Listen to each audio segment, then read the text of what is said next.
What if a mysterious object carved into ancient stone wasn't just symbolic, but something we still don't fully understand today?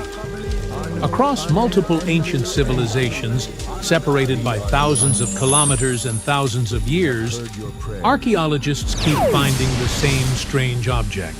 It looks like a small bag with a handle. And the most surprising part is how consistent the design is, no matter where it appears.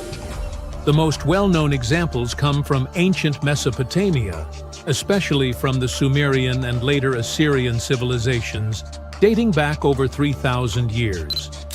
In detailed stone reliefs, human-like figures and winged beings are shown holding a small bucket-shaped object with a clearly defined handle. These figures are often identified as apkallu, mythological beings associated with wisdom and ritual practices. In many cases, they are shown next to sacred trees, performing what appear to be ceremonial actions. The object itself is almost always depicted the same way. It has a rigid structure, a flat base, and a curved handle that fits perfectly in one hand. This level of consistency is unusual for symbolic art, where shapes often vary depending on the artist or time period. Here, the proportions remain nearly identical across different carvings, suggesting that the object had a specific and recognizable form. In many scenes, the bag appears together with another object that looks like a pine cone. Researchers believe this combination may represent a ritual practice, possibly involving sprinkling water or oils. Based on ancient texts, the most widely accepted explanation is that these objects were ceremonial containers, sometimes described as ritual buckets used in purification ceremonies. But this explanation starts to break down when similar shapes appear outside Mesopotamia.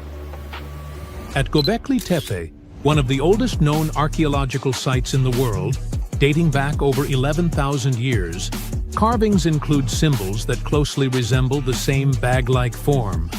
This is thousands of years older than Sumerian civilization.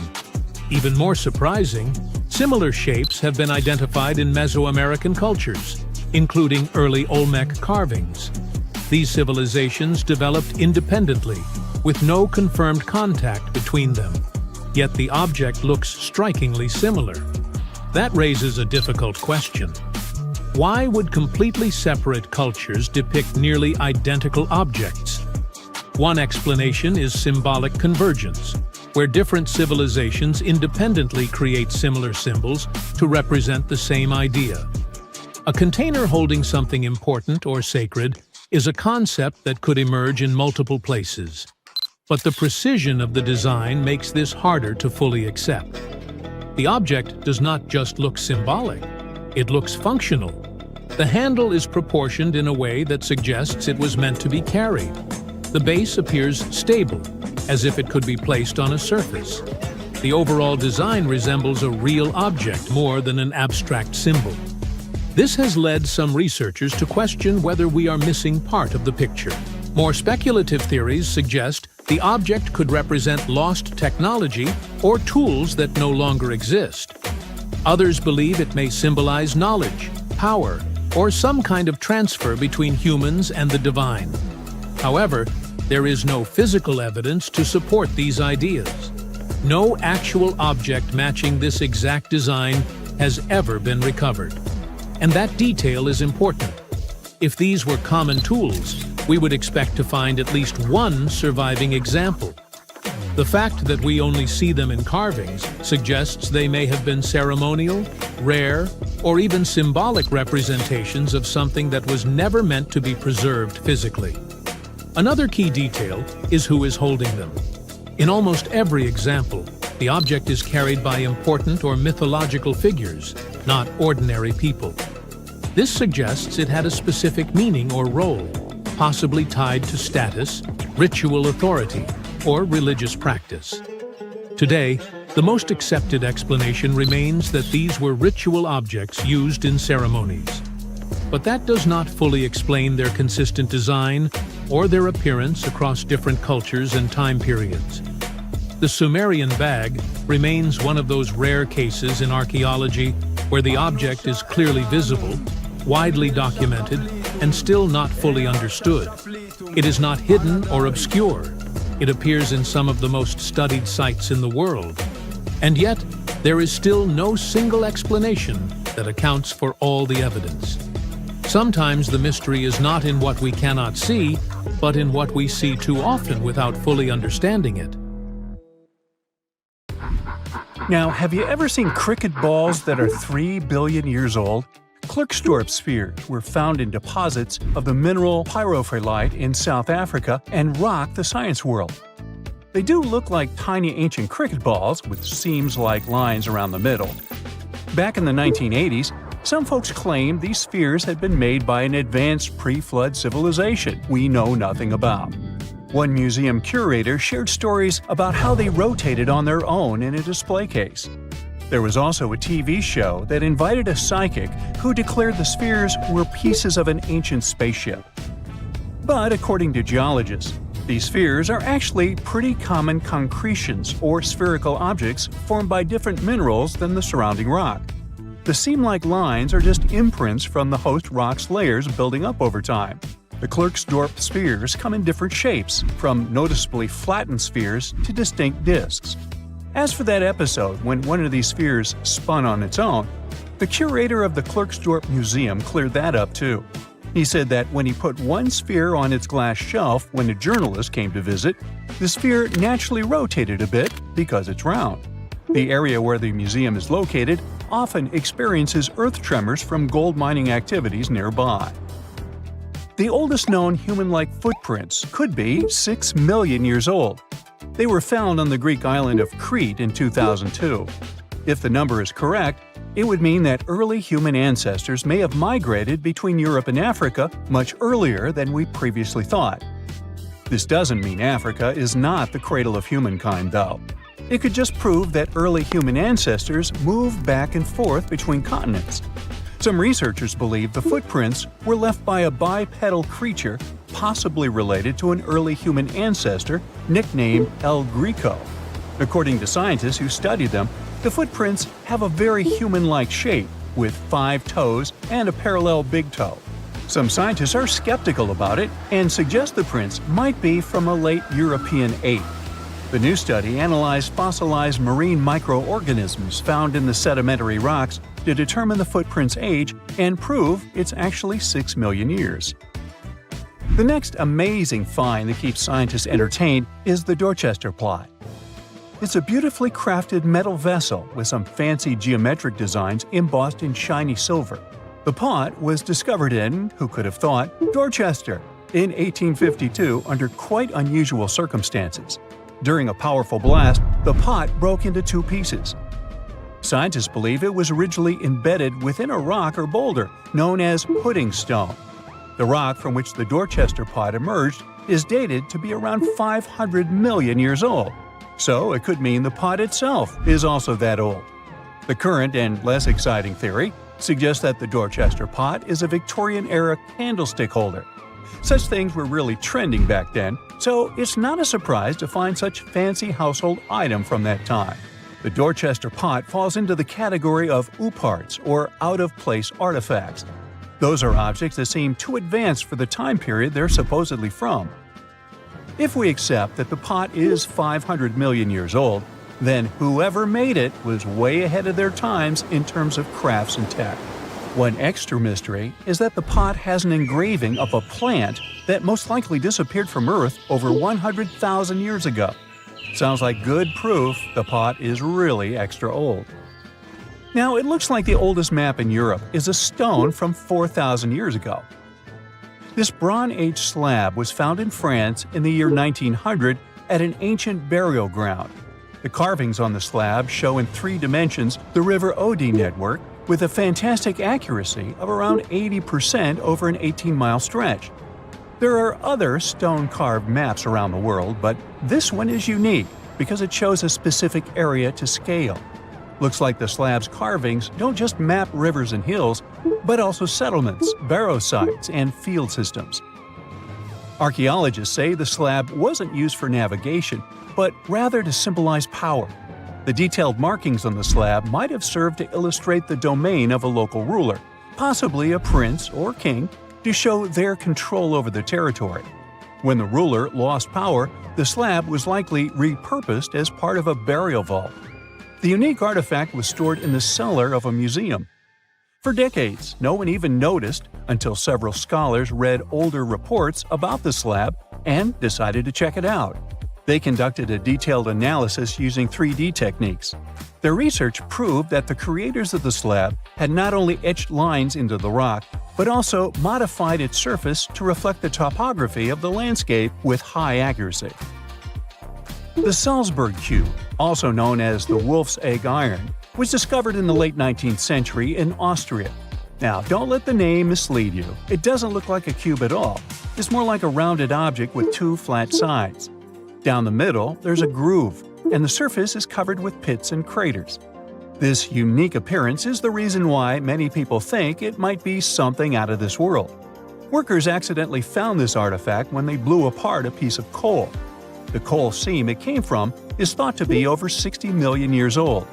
The Salzburg Cube moved between museums, mysteriously vanished in the early 20th century, and then showed up again. A professor from Bonn University suggested it might be from a meteor, but they found no evidence of elements that you'd normally see in meteorites, like cobalt or nickel. Then researchers thought it must be a human-made object, possibly a Victorian-era candlestick holder. No one knows the true story of the cube or its current location. Yep, it disappeared again. Have you heard about the Meister print? It's a fossilized sandal print discovered in 1968, and it has sparked a lot of intrigue. There's a trilobite inside the print, which supposedly went extinct around 500 million years before humans even existed. But many historians think this age is an exaggeration. When Meister found the fossil, it was authenticated. But the scientist who did it didn't confirm it was a human sandal print. He only agreed there was a trilobite there. When another scientist visited the site, he found a 6-inch impression he believed was from a child's moccasin. But the footwear seemed to be new. So, could it be evidence of time travel? Proof that humans existed millions of years earlier than we thought? Or a sign that someone else visited early Earth? Or is it just a rock formation that looks like a sandal print? We still don't have the answers. Back in June 1936, a couple was walking along Red Creek in London, Texas. London, Texas? Yeah, when they stumbled upon something unusual. It was a piece of wood sticking out of what seemed to be an ancient rock formation. About 10 years later, their curious son decided to crack open the rock to see what was inside. And he saw a hammer, which looked surprisingly modern. Then, one unique finds enthusiast decided that the rock encasing the hammer was from the Cretaceous period. This would mean that someone dropped a 19th century hammer while dinosaurs like Triceratops were still roaming the earth. So, if this hammer was truly from the Cretaceous period, then the whole evolutionary theory would be wrong. And if the hammer was modern, it would mean the Cretaceous rock formation it came from was much younger than we thought. But the real answer was much simpler. The hammer was indeed modern, and geological processes had encased it in rock. Minerals can harden around an object in a relatively short time. So the hammer was probably dropped by a miner a century or so ago, and the rock formed around it afterward. And no, it wasn't a Victorian-era candlestick holder either. Have you heard of Göbekli Tepe?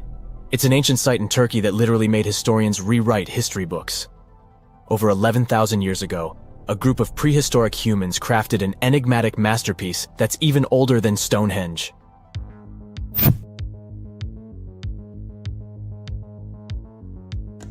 Before its discovery, archaeologists believed that people didn't know about iron and weren't good at making pottery. They were sure that settled life only emerged with the need for agriculture. But Göbekli Tepe changed this belief.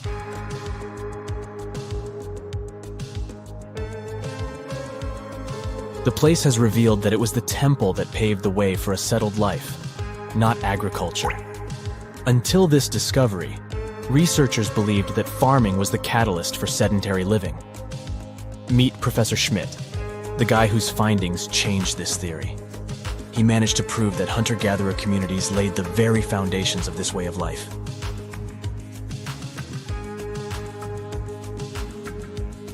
Back in the 1960s, other archaeologists visited the area, but they totally missed the mark.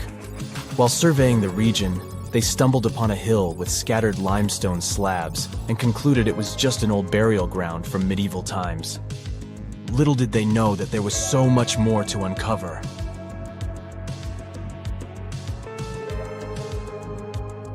In 1994, Schmidt embarked on his own survey of prehistoric sites in the area. Surprise!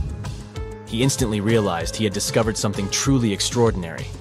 Unlike the nearby flat and barren plateaus, Göbekli Tepe had a gently rounded top, rising 50 feet above the surrounding landscape. Funny enough, the translation of this place's name is Potbelly Hill. Schmidt was sure only humans could have made something like this.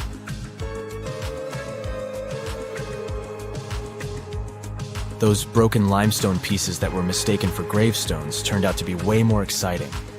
It was like stumbling upon a hidden treasure. The pieces took on a whole new meaning, and Schmidt with his team was about to dive into the secrets waiting beneath the surface. To their surprise, they found no traces of a settlement. No hearths for cooking, no houses, and none of those adorable clay figurines commonly found in nearby sites of similar age. However, they uncovered that those ancient people used tools like stone hammers. So, Schmidt and his team put their heads together and took a wild guess at the age of Göbekli Tepe's stone structures. Their estimation got backed up by some limited carbon dating done right at the site. The ancient vibes of this place were finally starting to make sense. It was like a puzzle slowly coming together.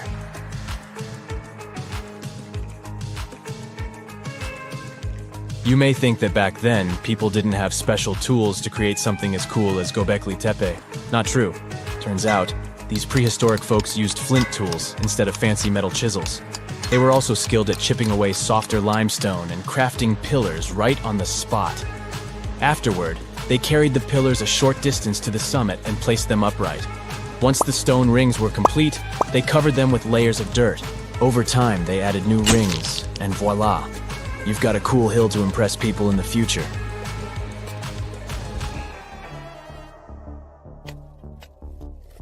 During their first year of excavation, the team went through 15,000 pieces of animal bones from wild creatures. These people didn't have pet animals or grow their own food. They hunted wild animals for their meals. But things were about to change, because the place had everything they needed to start farming. Scientists say they had wild sheep and wild grains that could be domesticated. And guess what? Just 20 miles away, geneticists found evidence of the world's oldest domesticated strains of wheat at a prehistoric village.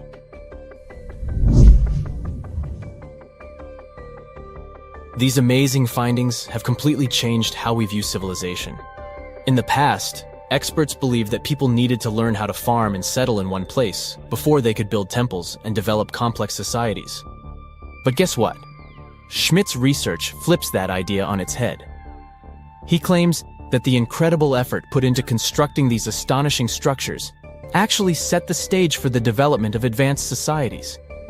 It means that societal and cultural changes happened before agriculture.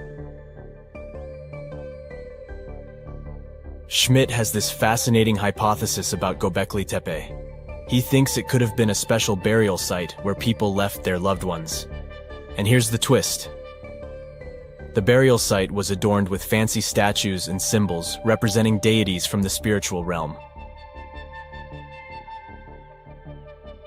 The idea that Göbekli Tepe could have served as a sacred place adds another layer of complexity to the whole story.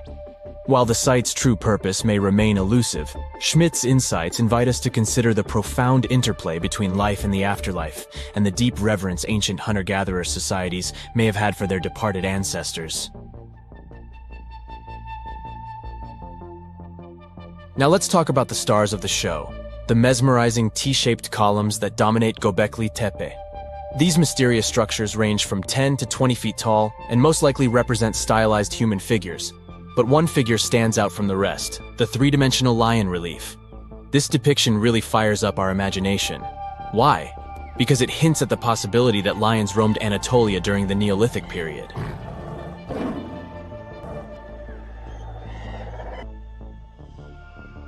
These standing stones are arranged in circles and placed in rectangular pits. Each circle has a similar setup: two big T-shaped pillars in the center, surrounded by slightly smaller ones facing inward. Talk about a stylish arrangement. These towering pillars reach a whopping 16 feet and weigh between 7 and 10 tons. Some pillars are plain and simple, while others are like works of art with intricate carvings. Foxes, scorpions, and vultures come to life, crawling and twisting on the pillars' sides. But it's not just animals depicted on these stones. Some pillars have abstract shapes representing humans, and even small carvings of clothing items. Some of them even have belts. Now, there's one pillar that stands out from the rest like a rock star. This super old stone pillar suggests that a comet crashed into Earth. It happened during a chilly period that lasted about 1,000 years. Previous studies examining Greenland ice cores hinted at this comet theory, but now the carvings at Göbekli Tepe prove it right.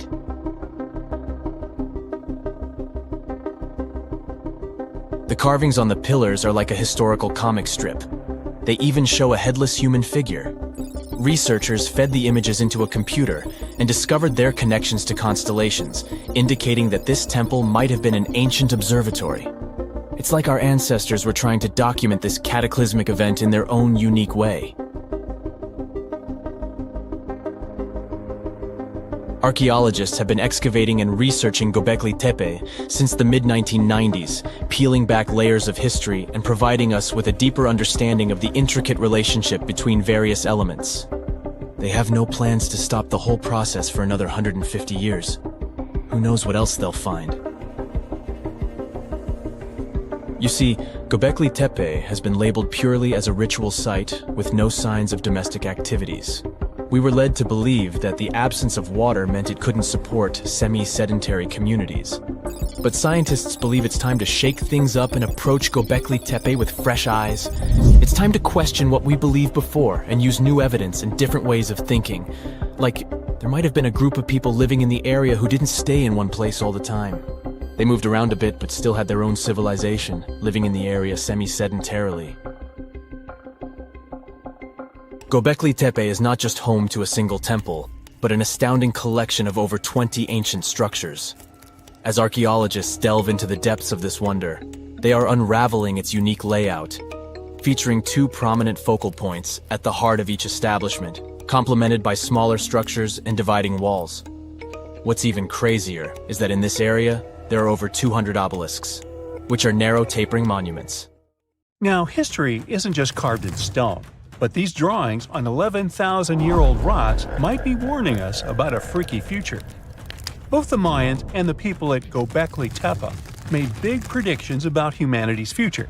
What's eerie is that despite being hundreds of miles and years apart, they used similar symbols. Now, let's get one thing straight. Ancient civilizations often depicted their deities as humanoids. You'll find humanoid representations of celestial beings in ancient Egypt, but also in pre-Columbian societies from the Americas. For example, Aztecs had an important deity they called Quetzalcoatl. He was related to the wind, Venus, and the sun. In some ancient Aztec art, he's depicted carrying a tiny handbag. The shocker is that a very similar winged figure was represented by the Assyrians. Now, it's already odd that they chose similar forms to represent their gods, even though these civilizations didn't have any contact with each other. But to draw an almost identical handbag, that seems like a bit of a stretch. Of course, now, when we say handbags, we mean carvings depicting things that look like modern handbags. Not quite Coach or Prada, but you get the idea. Some theories suggest this mysterious handbag could be related to time travel. We've seen that Göbekli Tepe tells of a great flood that destroyed an ancient civilization. But during that civilization's time, they raised cattle and grew food. They knew how to handle seeds and grow crops. According to one theory, this stylish accessory could have been used for carrying seeds.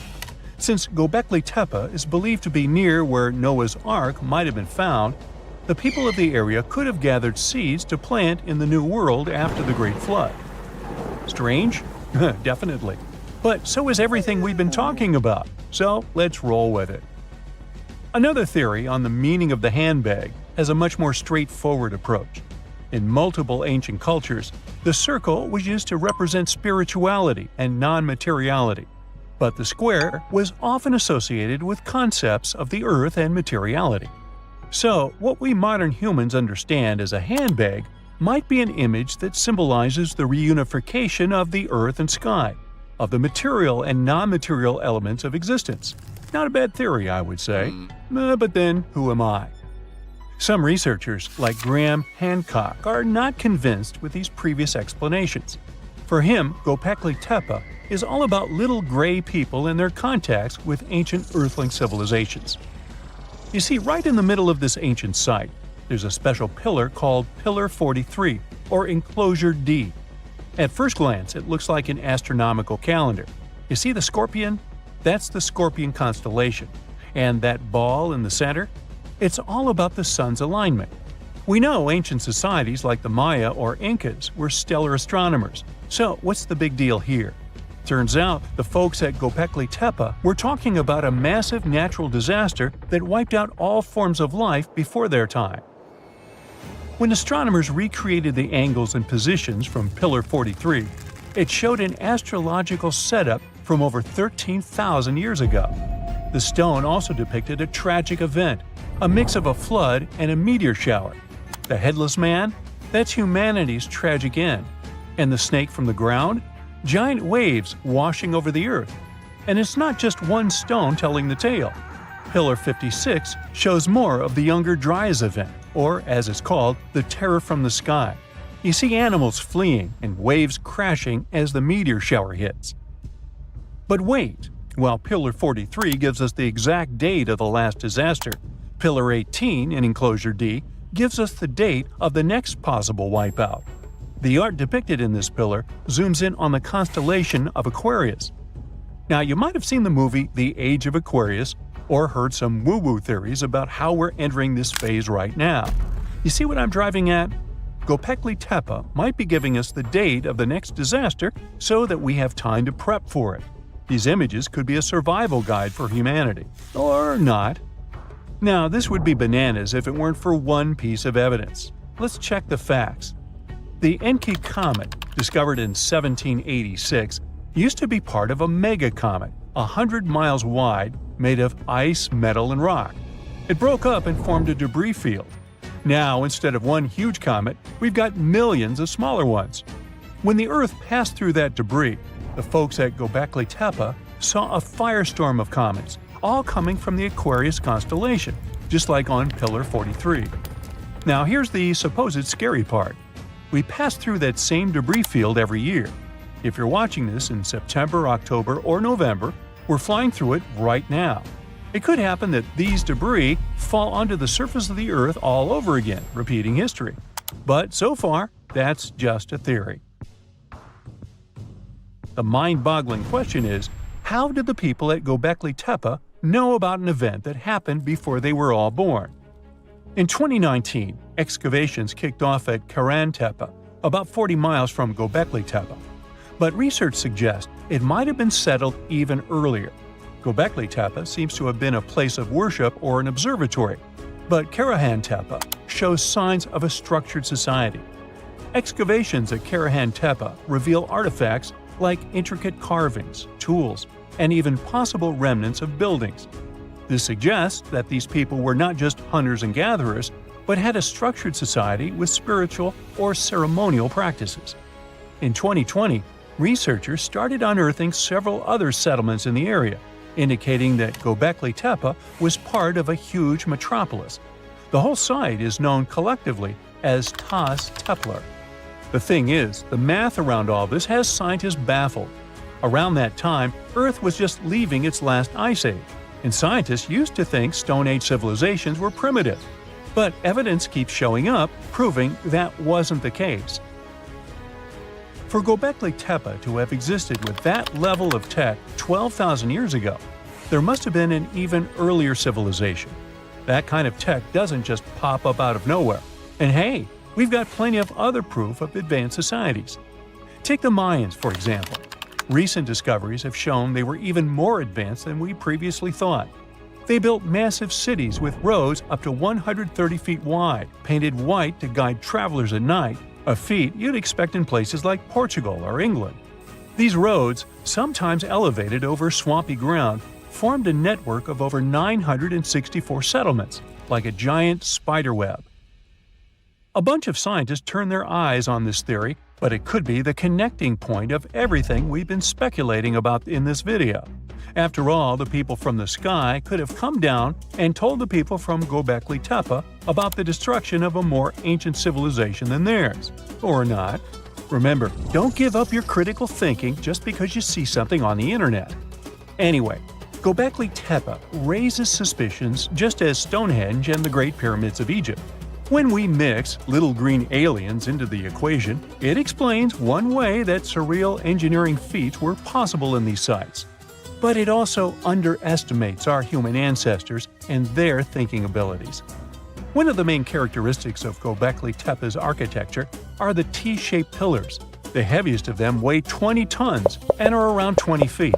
These pillars were erected perfectly, without so much as a dent in them. Sure, that's pretty hard to do without modern machines. But hey, maybe they figured it out and built it after much effort. Now, in case you don't know what I'm talking about, this old pal is supposed to have cracked the secret of the pyramid builders in modern-day America. He used it to build his own castle and other mesmerizing structures. So, hey, I guess we'll have to keep digging to find out the actual facts about it all, huh? Beneath the sands of Luxor, scientists found something that was perhaps never meant to be found. Over 1,000 decorated stone blocks that belonged to the ruined temple of a woman pharaoh. It got us thinking, why was this temple so brutally destroyed, and who was this woman?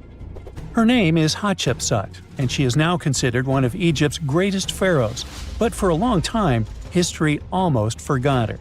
She ruled during the 18th dynasty, from around 1479 to 1458 BCE. She's remembered for her ambitious building projects, successful military campaigns, and flourishing trade expeditions. It turns out she was one out of 4 women to take the title of pharaoh in Egyptian history. The next woman would have to wait for 1,500 years to reign, and that woman we know as Cleopatra. The story of how Hatshepsut got to be a pharaoh is the most colorful part of this tale. As far as most dynastic rules go, it's usually men that are first in line for royal thrones. In Egypt, that was the same. That's why, when Pharaoh Thutmose I had a daughter as his firstborn, that was a big no-no as far as his succession line went. A few years later, Pharaoh Thutmose I passes away. The crown passed to Thutmose II, who ruled briefly, only to leave the throne to his infant son, Thutmose III. In this scenario, Hatshepsut was this pharaoh's stepmother. So what happened was that Hatshepsut served as advisor to her stepson, since he was too young to rule on his own. But after 7 years, she made an unprecedented move. She decided to seize power and declared herself Pharaoh of Egypt. Now, this was not a simple power grab. Hatshepsut understood that if she wanted to rule, she had to present herself as a legitimate king. In a bold move, she adopted the full royal regalia, including the false beard, traditionally worn by male pharaohs. She was often depicted in statues and hieroglyphs as a man, wearing the pharaoh's kilt and headdress. But this wasn't about disguising herself. Experts believe she never tried to hide her identity. Inscriptions on her statues often included feminine titles, like Daughter of Re, or grammatical structures that combined male and female terms, such as His Majesty herself. This showed that while she adopted traditional symbols of kings, she still acknowledged her true gender. But she needed to go even further. To legitimize her rule, she crafted an elaborate origin story. She claimed that the deity Amun himself had visited her mother in the form of her father, Thutmose I, and that she was his divine daughter. Now, this was no small claim, since pharaohs were seen as deities on earth. By aligning herself with Amun, she strengthened her right to the throne. In temple carvings, she depicted this divine birth with Amun, presenting her as his rightful heir. These narratives weren't just mythology. They were tools, ensuring her position remained unchallenged. Hatshepsut also took a new name, Ma'at-Kari, which translates roughly to "truth is the soul of the sun god." The word Ma'at was central to Egyptian beliefs. It represented order, justice, and divine balance. Pharaohs were expected to uphold Ma'at to ensure Egypt's stability. By calling herself Ma'at-Kari, Hatshepsut was likely reinforcing that she was a legitimate and rightful ruler.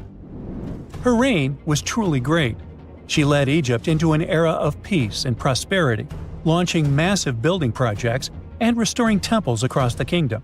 Her most famous achievement was the construction of her temple at Deir el-Bahari, a pretty impressive architectural masterpiece carved into the cliffs of Luxor. Hatshepsut initiated one of the most ambitious construction projects in ancient Egyptian history, commissioning monuments, temples, and obelisks to immortalize her reign. It's argued that she continued with the construction of the Avenue of the Sphinxes, a grand road lined with statues leading to the Karnak Temple. For many, her shining architectural achievement was the towering obelisk she had carved from single pieces of granite. One of these, weighing over 320 tons, still stands today. Now, beyond building, she expanded Egypt's influence through trade. She sent an expedition to the mysterious land of Punt, believed to be modern-day Somalia or Eritrea, bringing back riches like gold, ivory, and exotic animals. Her fleet of ships sailing the Red Sea marked the first recorded trade mission of its kind, establishing economic ties that would benefit Egypt for generations. Yet, for all of her success, something strange happened after Hatshepsut passed away. Her successor, aka her stepson Thutmose III, who had been overshadowed by her rule, took a drastic step. He ordered her name to be erased from history. Her statues were defaced, her inscriptions chiseled away, and her achievements credited to other rulers. It was as if she had never existed. Some believe Thutmose III wanted to reclaim his rightful place as pharaoh, while others suggest that later rulers, uncomfortable with the idea of a female pharaoh, sought to restore traditional male dominance. The story gets even more tragic. The power struggle between stepmother and stepson continues, since, even after her passing away, Thutmose III built his own temple right next to Hatshepsut's at the Valley of the Kings. But he built his temple with one deliberate modification. His monument was built 11 feet higher than hers. Mind you that this was no accident, it was a symbolic statement. He wanted to overshadow her legacy. But history had other plans. Hatshepsut's legacy started to be rediscovered in the 19th century, and it was only through careful archaeological investigation that her reign was properly recognized. Today, Hatshepsut is remembered as one of Egypt's greatest pharaohs. Her reign, once erased, has been reconstructed through constant archaeological discoveries, proving that her power and influence could not be so easily forgotten. Her resting place had been hidden in plain sight, her body removed from its original chamber in an effort to erase her from history. This final piece of evidence cemented her legacy, proving that even attempts to erase a pharaoh could not really do it. Hatshepsut's grand temple, Djeser-Djeseru, was a stunning architectural feat, designed to immortalize her reign and solidify her divine connection to Amun. But after her death, her successor, Thutmose III, launched that calculated effort to erase her legacy, and parts of her temple were dismantled.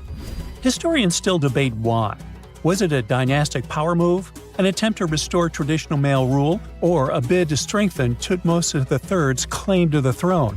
Maybe he was just a jerk. Whatever the reason, the destruction wasn't immediate. It happened decades after her death, suggesting it might not have been a personal revenge, but a broader political strategy. Yet, despite these efforts, her temple endures, and so does her story, a defiant echo of Egypt's first great female pharaoh. Let's travel through space and time to another place.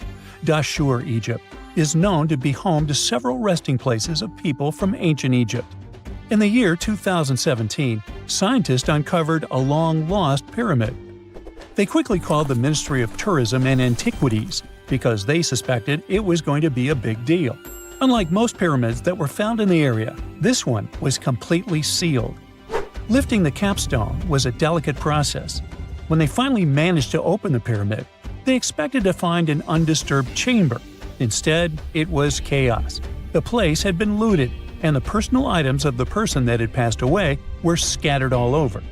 But in the middle of the wreckage, they found a chest. Using the latest scanning technology, they managed to read the damaged hieroglyphs on its surface. What they found was unbelievable. The name inscribed there was as clear as day: Princess Hatshepsut. Ooh. The discovery made in 2017 also opened up a lot of questions. After further analysis, scientists discovered the remains belonged to another Hatshepsut. It belonged to a princess that lived during Egypt's 13th dynasty.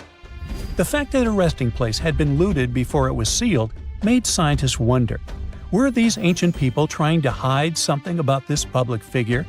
And why is there almost no record about her in ancient Egyptian history? Ooh, stay tuned. Hey, I bet you didn't know that trees used to grow in the middle of Egypt's barren, sun-roasted Sinai desert. It's true. If you can't picture it, I don't blame you. But archaeologists have recently stumbled upon a tree-lined boulevard. Yep, an actual green avenue leading to a massive ancient fortress. No, this isn't some mirage or an overactive imagination, although I do have one. But it's turning our ideas of ancient Egyptian desert life upside down. Let's rewind a bit. The site in question is called Tel Abu Saifi, located in the northern part of the Sinai Peninsula. For a long time, it was known as a dusty archaeological footnote, the home of ruins from the Ptolemaic and Roman periods. You know, the era after Alexander the Great swaggered through Egypt and the Roman Empire called dibs. But recently, Egypt's Ministry of Tourism and Antiquities decided to give it a fresh dig. And what they found out turned to be more than just a forgotten outpost. We're talking about a full-on military fortress with defensive trenches, paved roads, lime kilns, barracks for soldiers, and even room for their families. A whole bunch of living quarters right in the middle of a desert doesn't feel very homey until you remember our star, the unexpected Green Avenue. This road was over 300 feet long and 36 feet wide, as long as an American football field, paved with limestone slabs and lined with more than 500 clay planting pits. These weren't for show, they held actual trees, creating a shaded tree-line entrance straight to the fortress. Imagine walking through that, the sun blazing overhead, and suddenly, blessed shade. Ooh. Now, that's not just a grand entrance, that's an ancient red carpet, or maybe a green one. But this wasn't about curb appeal. The existence of hundreds of trees in a desert landscape over 2,000 years ago tells us something big. You see, the Ptolemaic Egyptians weren't simply good at building monuments, they were also masters of water management. In a place where rainfall is rarer than a selfie with a pharaoh, they somehow found a way to grow rows of trees. Now, let that sink in. To irrigate that many trees in a desert, they must have had a sophisticated irrigation or water transport system, something capable of moving and distributing water efficiently in this harsh climate. Maybe they channeled groundwater, or maybe they captured seasonal rain, or maybe ancient sprinkler systems. Okay, maybe not that fancy. But still, it's clear they were ahead of their time. Here's the thing, we already know the Egyptians mastered water control. They harnessed the Nile with ditches and canals to feed distant fields. So irrigation wasn't exactly a mystery to them. They had the skills and the knowledge. And sure, scientists still debate what the Sinai climate was like 2,000 years ago. But many believe it may have once been greener. After all, take one look at those dramatic mountains and rocky landscapes, shaped and sculpted as if by brute force of ancient rivers. And it's hard not to think that water once played a bigger role out there. Plus, archaeologists have found tons of evidence showing that Ptolemaic Egyptians cultivated fruits, vines, and trees on a large scale. In other words, growing a forest in a desert might feel wild to us, but to them, it was just another Tuesday. And now, this Green Avenue is making archaeologists wonder, what if similar irrigation systems were used elsewhere, say for transporting the enormous stones used to build the pyramids? There's already a theory that ancient rivers or human-made canals help move those stones. And the Tel Abu Saifi discovery? Well, it might just be the missing puzzle piece. This isn't just a dream. Back then, rivers were like highways, power grids, and cargo trains of the ancient world all rolled into one. Egyptians used them for everything: irrigating crops, trading goods, powering industry, and even mobilizing for war. If you were doing something important, odds are it involved a river. But wait, it gets even better. Excavations revealed deep defensive trenches, like ancient moats, dug more than 6 feet deep around the fortress. Those weren't just muddy ditches. They were part of an elaborate defense system designed to be filled or bridged to control access. Think of it as ancient Egypt's version of a retractable security gate, minus the hydraulics. And while the trenches were keeping intruders out, life inside the fortress was bustling. Remember how we said archaeologists had found military housing units? It turns out soldiers might have lived there with their families. So this wasn't just a barracks. It was a thriving community, with meals, routines, kids playing, and probably a whole lot of ancient gossip flying around the dinner table. In addition to all the military stuff, researchers found 4 massive lime kilns used to produce quicklime, an essential ingredient for making construction mortar. These kilns are a big deal because they suggest that during the later Roman period, Tel Abu Saifi turned into an industrial hub. It was like the Home Depot of ancient Egypt, churning out materials to build and repair buildings. But here's where the plot thickens. Underneath all of this, beneath the roads, the trenches, the kilns, archaeologists found the corners of an even older structure, a mystery building. Could it be the remains of a third, much older fortress? Or an ancient cemetery or lost city?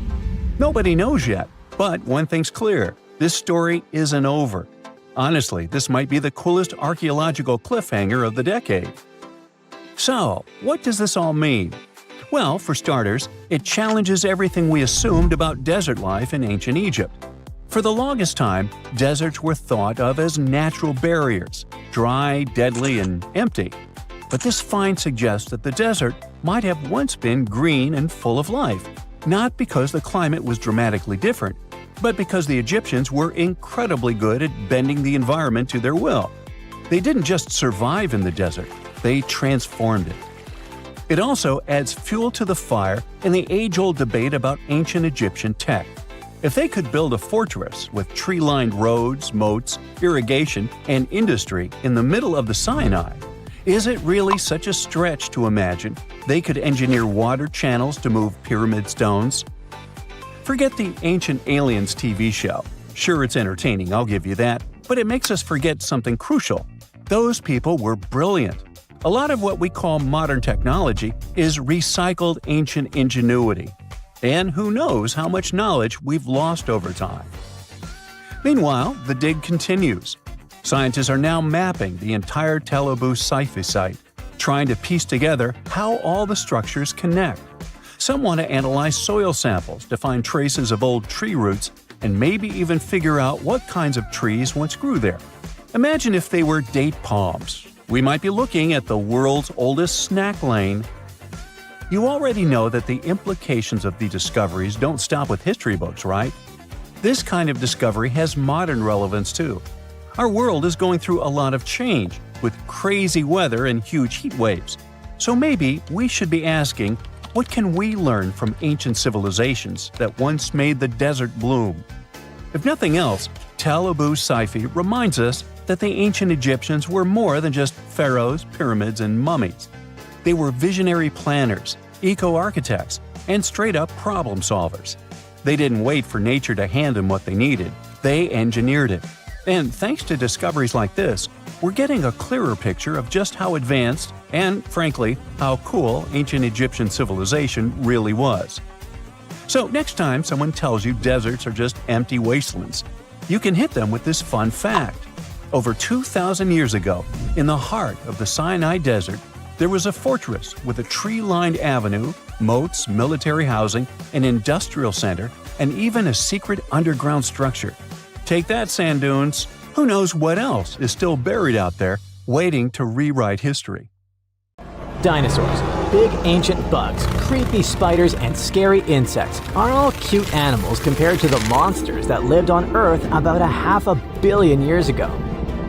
For example, here's a creature that swam in the water like a stingray and had 3 eyes. Its mouth was like a pencil sharpener. 2 long claws with forked tips like pincers protruded from its head, and its gills were somewhere in the back. This is not a thing from a sci-fi movie. This is Mosura.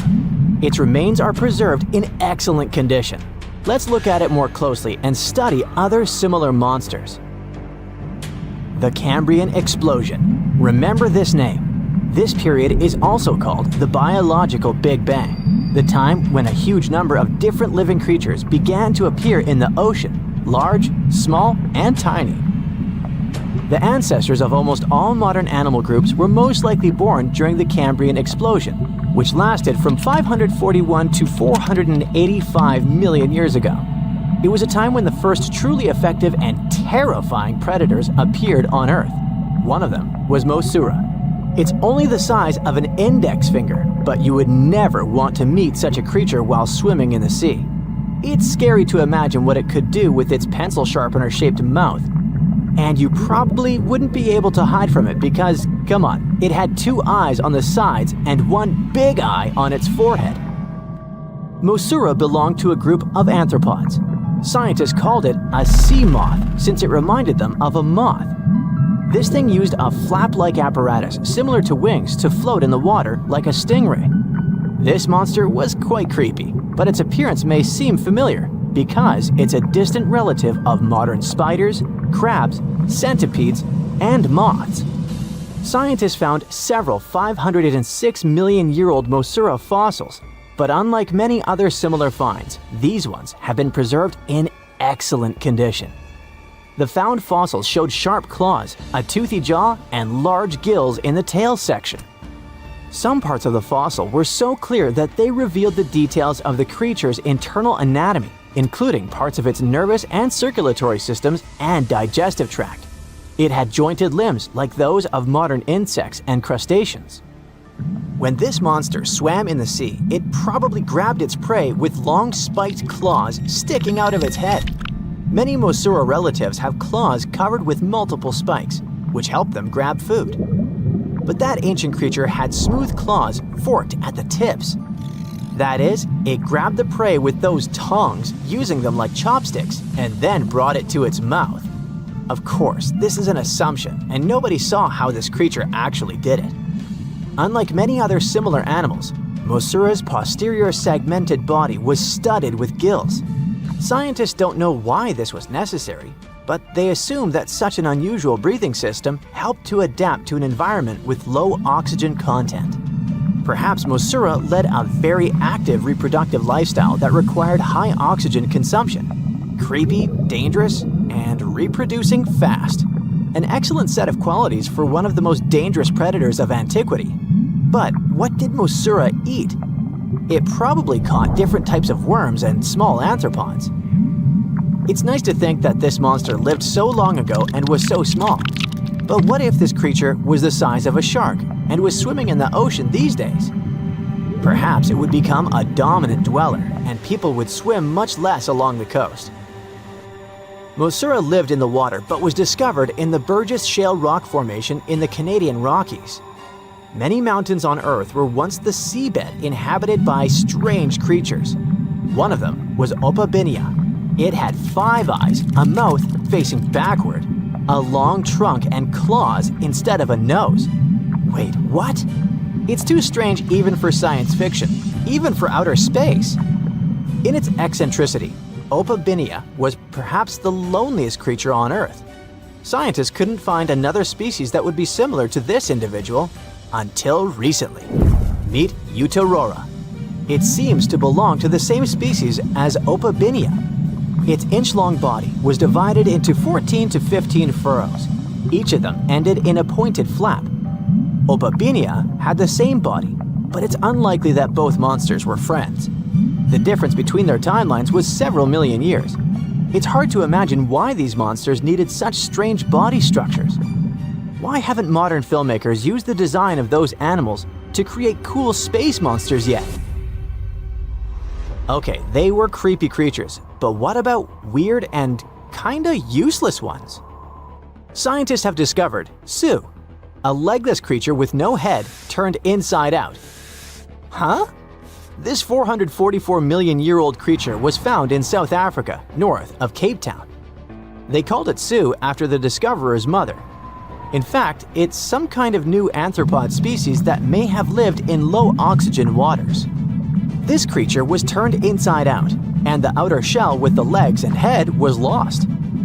Thanks to mineralization, muscles, tendons, and even Su's intestines were preserved on the fossil. It's a great success to find such detailed remains of an ancient creature. However, scientists still can't determine the evolutionary history of this species. They're sure that it was a primitive marine arthropod. Okay, we can see that 500 million years ago, Earth was filled with creepy monsters, which fortunately are now extinct. But what about trees? Were they the same as we see now? Or was there something else? Something creepy? Oh yeah. Scientists have discovered a new kind of living organism similar to a tree or a mushroom. It was gigantic and had a very minimalistic design. Meet the Prototaxites. It's basically just a big stick with a round end poking out of the ground. It was smooth, didn't have the usual tree bark, and looked more like a mushroom without a cap. But scientists have recently found out that it wasn't a mushroom at all. Prototaxites probably belonged to a previously unknown branch of life. Prototaxites is considered to be the first giant organism in the history of the planet that lived on land. It existed about 420 to 375 million years ago during the Devonian period. It was the time when plants began to spread across dry land, forming large forests. Over time, they began to grow leaves and form roots in the ground. Then, the first seed plants appeared. The real colonization of land began. The first arthropods, such as centipedes, arachnids, and other unpleasant creatures, began to walk among those forests. Meanwhile, the water was filled with a huge biodiversity. There was a giant supercontinent on the planet, and smaller parts began to break off it. During this period, Prototaxites towered over the land. Some of these things reached 26 feet high and 3 feet wide. It's like a 3-story house and as thick as a palm tree. But what was it? A plant? A mushroom? Algae, perhaps?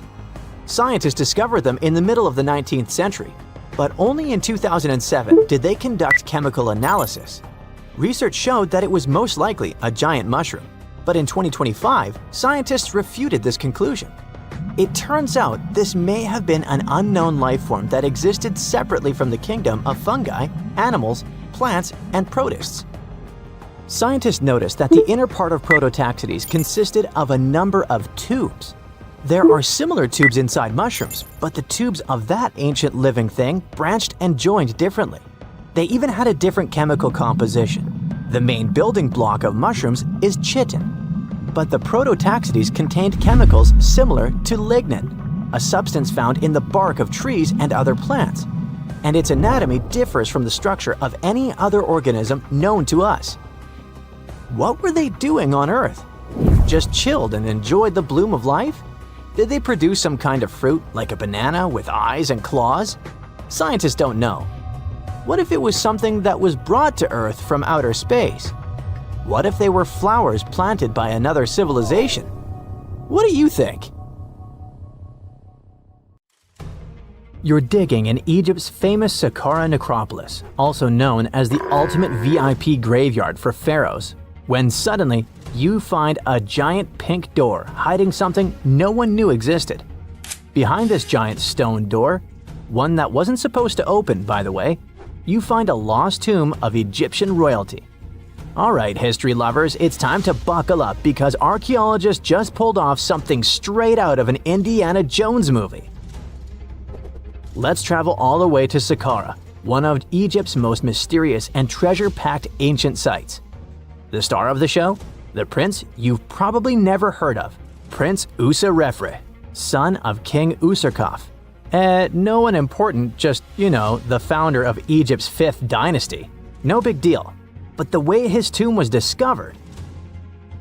It all started with a massive door made of pink granite, no less. But this isn't just a regular stone slab. This thing is about 14 to 15 feet tall and 4 feet wide. A giraffe could easily walk through it. This door is also definitely heavier than your neighbor's SUV. But here's the twist. It wasn't a real door. It was a false door, a symbolic gateway meant to allow the spirit of the deceased to pass between the world of the living and the afterlife. Normally, that's where the story ends. After all, false doors are common in tombs. But this one was extra special. You see, false doors were usually made out of limestone, which was pretty common and found everywhere in Egypt. To build one out of red or pink granite, people had to bring these rocks from a quarry located 400 miles away. And you can bet this wasn't a cheap trip. According to Egyptologists, this is the first time a false door of this size and material has ever been found in Egypt, making it a totally unique piece of architecture. Aside from being super expensive, this one had a surprise behind it too. When the team of researchers investigated further, they realized that this false door actually hid a real entrance. And what did it lead to? A hidden tomb packed with statues, relics, and secrets from over 4,000 years ago. The tomb belonged to Prince Userefre, but you can call him Wasar-Efra or Wasar-Efra too. Despite being totally erased from history, this fella was no minor noble. The hieroglyphs on the pink granite door listed him as the hereditary prince, governor of Buto and Nekeb, royal scribe, minister, judge, and priest of chance. Phew! He was like the ancient Egyptian version of Daenerys Targaryen. These inscriptions not only identify his political and religious roles, but also suggest he held significant power in Lower and Upper Egypt, bridging both regions through his titles. One title in particular, the Priest of Seker, links him to the deity of the necropolis, the one with the falcon head. This god was the patron of the living and god of the dead at the same time. So I guess the Forgotten Prince was sort of a big deal, considering that his tomb was placed in such a prestigious location within Saqqara. What's even more mysterious is that Prince Userefre doesn't appear in official king lists or royal family trees, which makes us wonder if he passed away before he could rule, or if his legacy was deliberately erased in one of ancient Egypt's classic political dramas.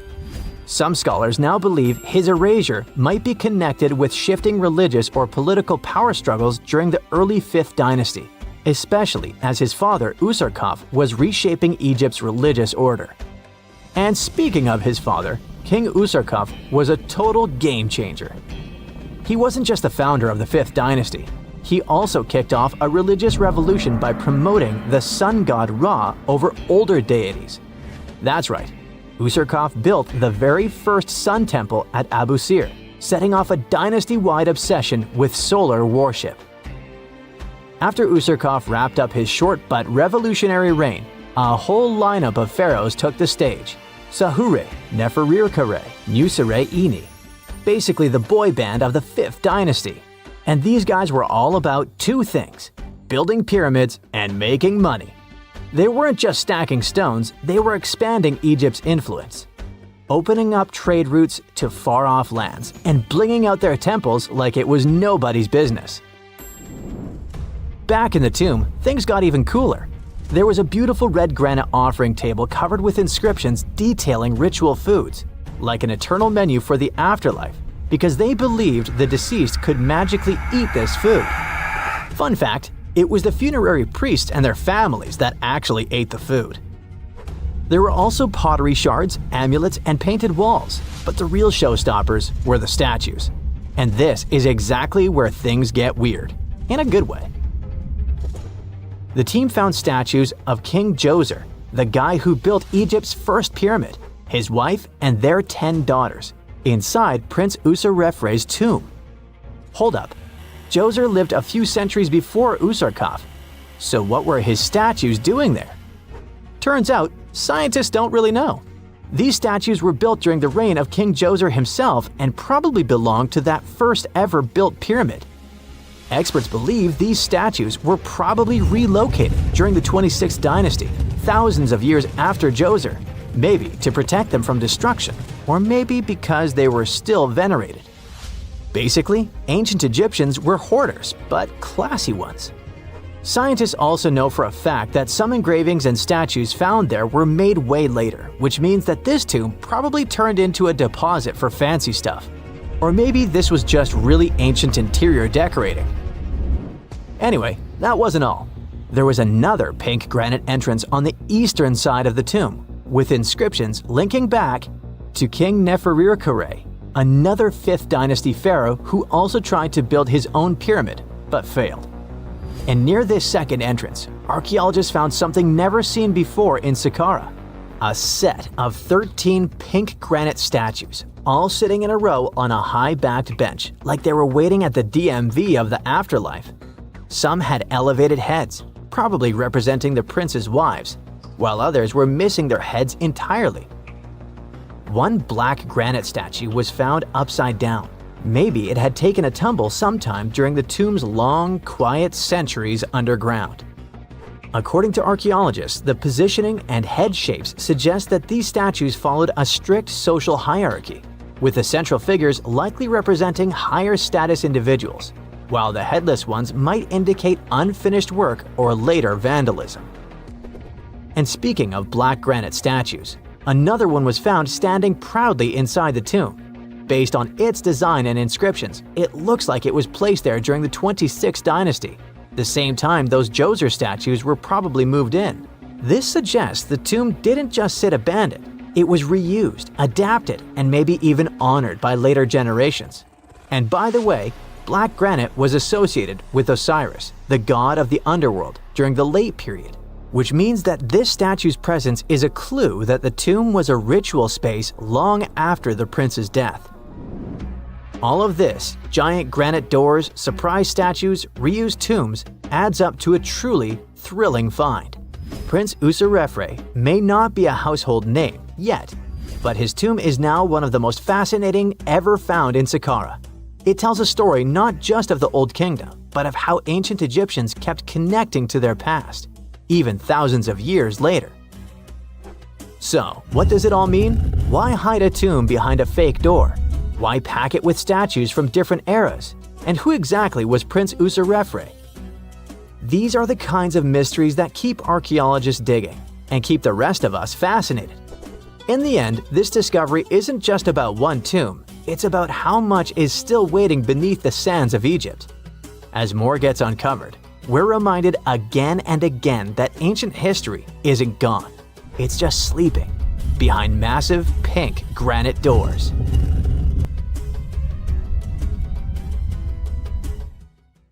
Some mountains look so picture-perfect that you'd swear they were hand-sculpted by a divine architect. And the thing is, you're not that wrong if you think so. Wait, did someone really build mountains?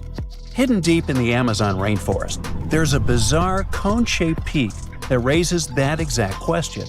And halfway across the world, there's a landscape that looks like someone spilled a massive bag of Hershey Kisses across a green field. No, you can't make this stuff up.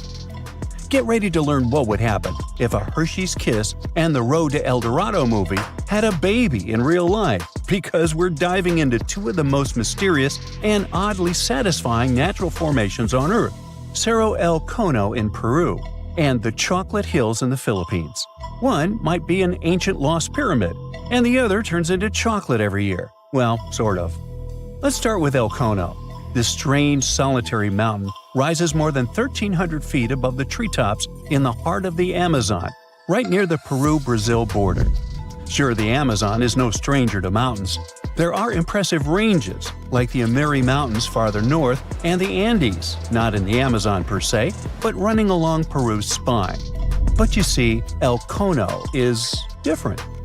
For starters, it's completely isolated. If you fly over the region in a helicopter, all you'll see for miles is an endless emerald sea of rainforest. Then, boom, out of nowhere, a perfectly cone-shaped mountain juts into the sky like a giant green Dorito. It's not part of any major mountain chain, it doesn't have any siblings, and it looks so symmetrical that it almost feels artificial. And it's covered by forest. Now, naturally, this has sparked all kinds of theories. Some people think it's an extinct volcano. Others say it's a freak of erosion. And then there are those who whisper more exciting possibilities. What if it's a lost pyramid? And before you roll your eyes, this idea is not as wild as it sounds. And some people actually stand by this theory. After all, the ancient civilizations of South America built pyramids too. What?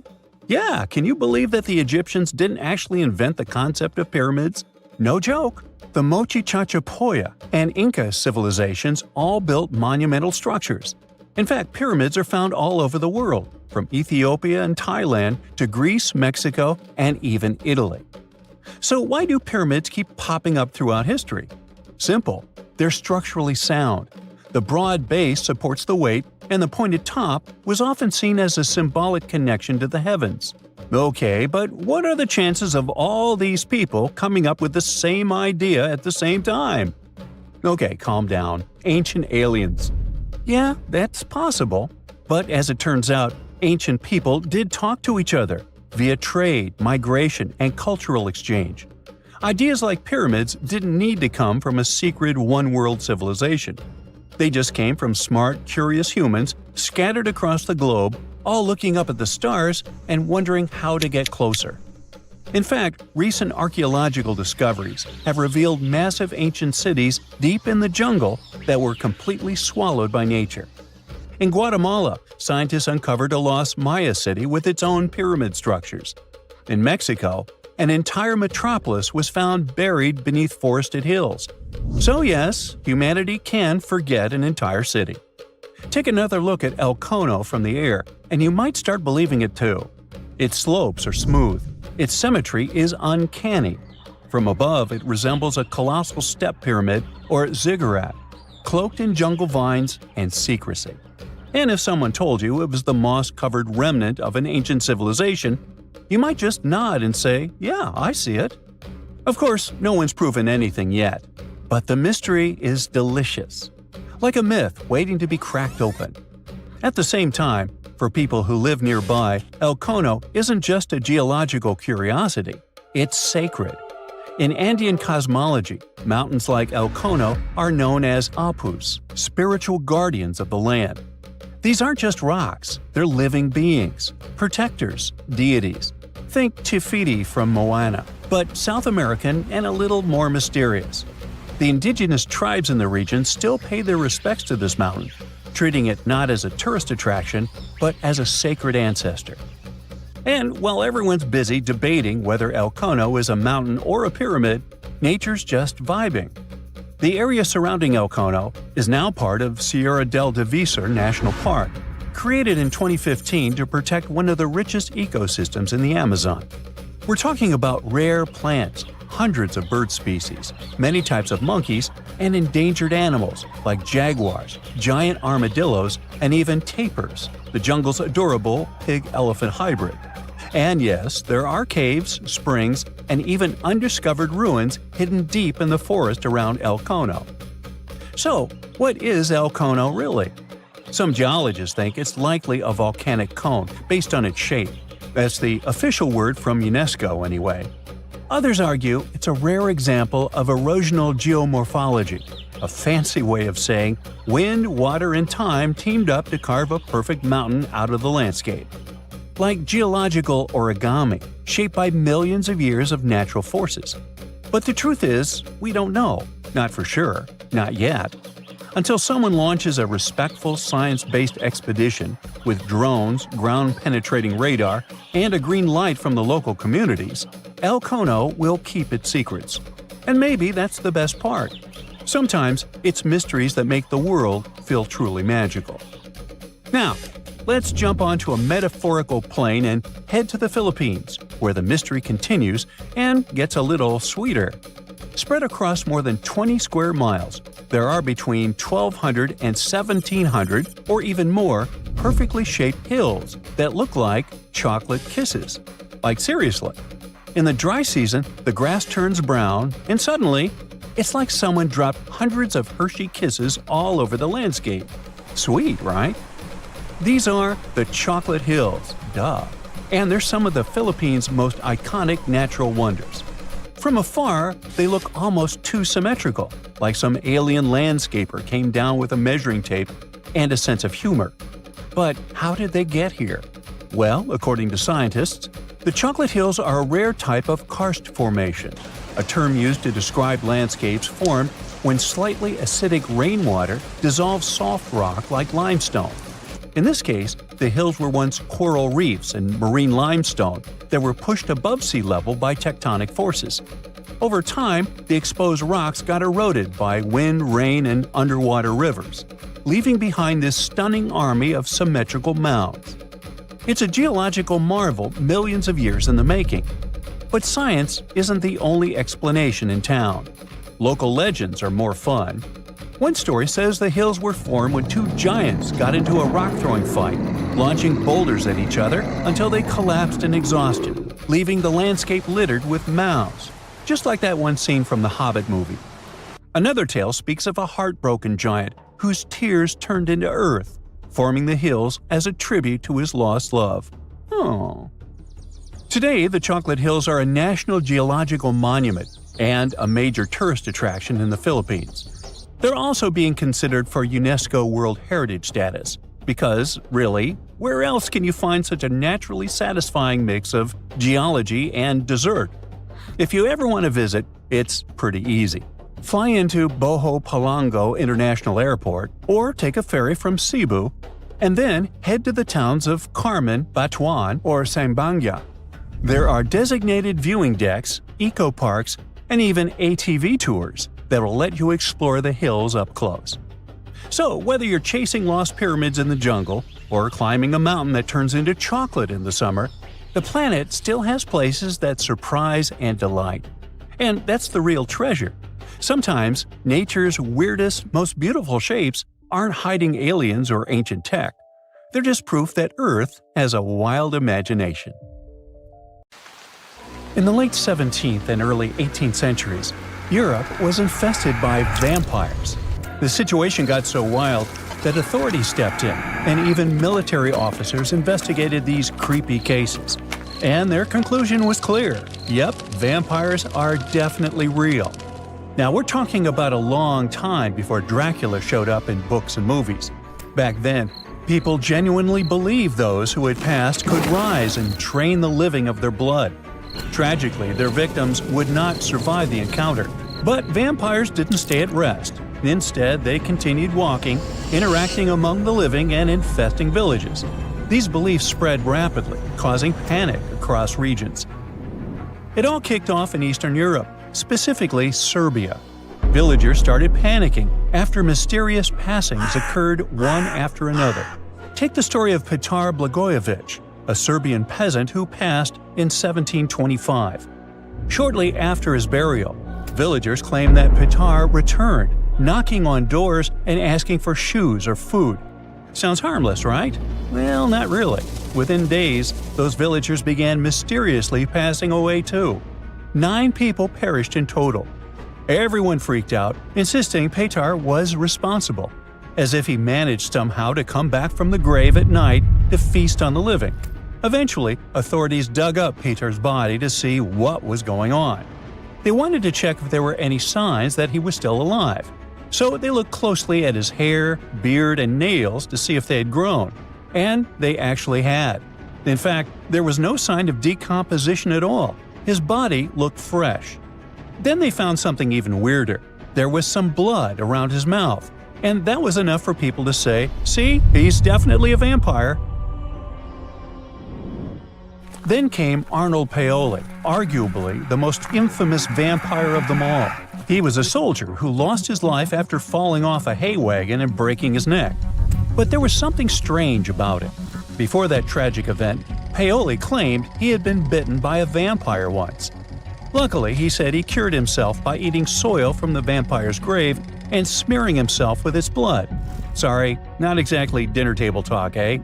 But hey, if he was cured, no one had anything to worry about after he was gone, right?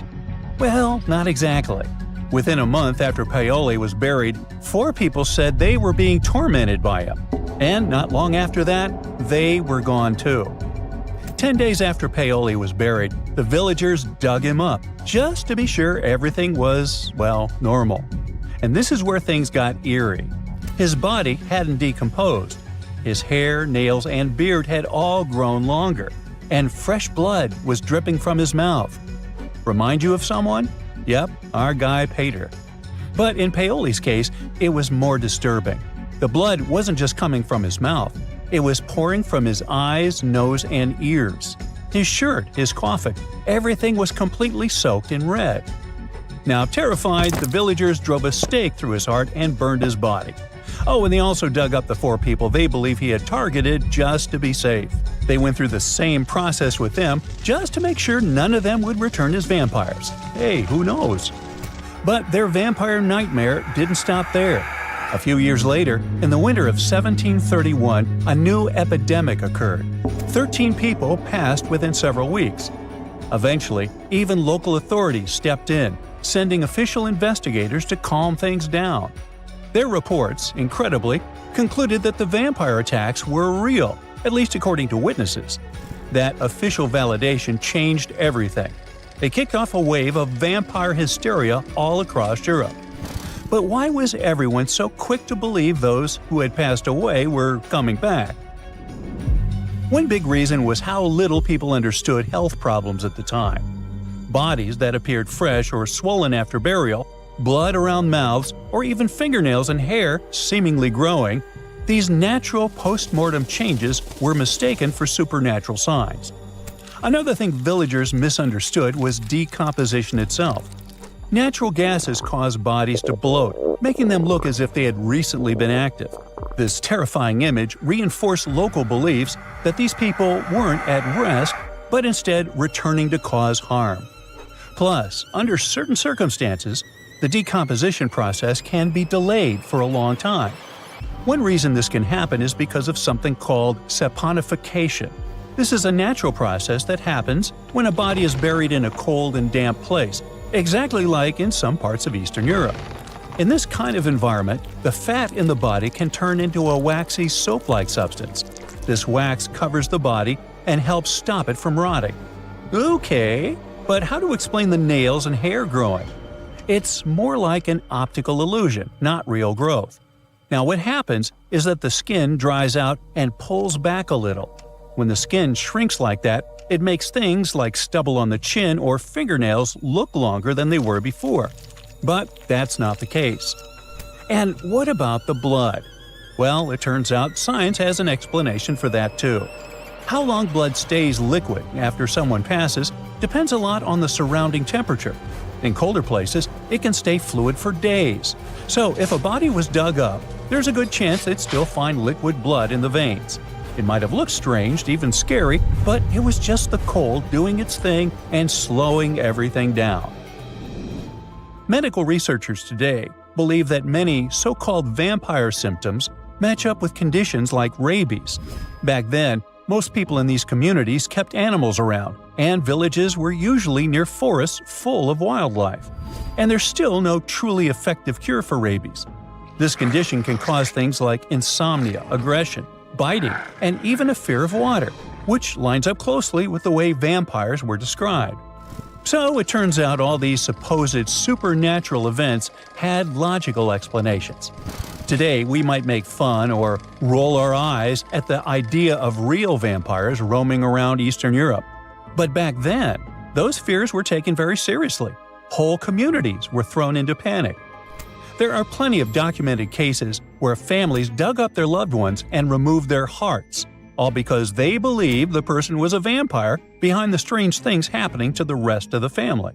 And newspapers across the continent picked up these stories, spreading the fear far beyond where it all started.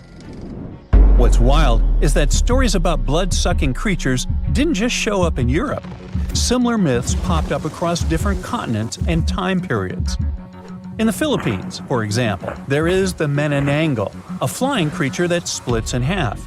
In Chile, they've got the Peyote, a shape-shifting being that drains blood. And in Australia, some indigenous tribes told stories of the Yaramayahu, a little red creature that drops out of trees and drinks your blood with suckers on the ends of its hands and feet. How cute! Well, back in Europe, the hysteria faded by the late 18th century, thanks to growing medical knowledge. But as you know, the legend never really went away. It just shifted into literature and gave rise to famous characters like Dracula. The author, Bram Stoker, was inspired by stories that had been going around since the 1700s. But he turned them into romanticized fictional monsters. You know, sharp teeth, pale skin, black clothes, that whole thing. And that was different from what the villagers believed they were dealing with. And, in a way, those frightened villagers weren't completely wrong. Something was draining those people's lives. But it wasn't vampires. It was just misinformation mixed with a whole lot of imagination running wild. So, next time you see a vampire movie or read a scary story, remember that behind the fiction lies a fascinating truth. A real wave of fear, confusion, and panic that swept Europe nearly 300 years ago, leaving a chilling legacy that still fascinates us today. Well, here you are, on a week-long trek through the Himalayas. You're exhausted. The cold is cutting through to your bones, and suddenly, you stumble upon a human skeleton near a lake. You look around, and there are dozens, maybe even hundreds of bones scattered across the ground. Well, guess what? This really happened in 1942 with an Indian forest official. Since this chilling discovery, researchers have been trying to figure out how so many people lost their lives in such a remote, isolated spot. So, what happened up there? We're talking about Rupkund, a lake sitting at over 16,000 feet in the Himalayas. But it's not just known by that name. People also call it Mystery Lake, or even more bizarrely, the Skeleton Lake. This place is remote, I mean really remote. It's not just because it's insanely high up, but also because it's surrounded by snow-covered mountains. Now, if you're planning to go there, make sure you have some solid hiking shoes. It's a week-long trek covering more than 30 miles of tough, rugged terrain. Along the way, you'll pass through all kinds of challenging landscapes: moss-covered oak forests, misty fields with an eerie vibe, and up at the top, snow. The highest point of the trek is a knife-edge ridge called Junargali. Just below that lies Rupkund. The closer you get to the lake, the darker the atmosphere feels. And on the ground, you can find human skeletons scattered around, belonging to more than 300 people. Along with them, there were things like wooden artifacts, leather slippers, and rings. Okay, so something really macabre happened here. But what? Well, we have three main theories. Theory number 1, the local legend. According to this story, a long time ago, a king named Raja Justival went on a pilgrimage deep into the Himalayas to reach a sacred mountain temple.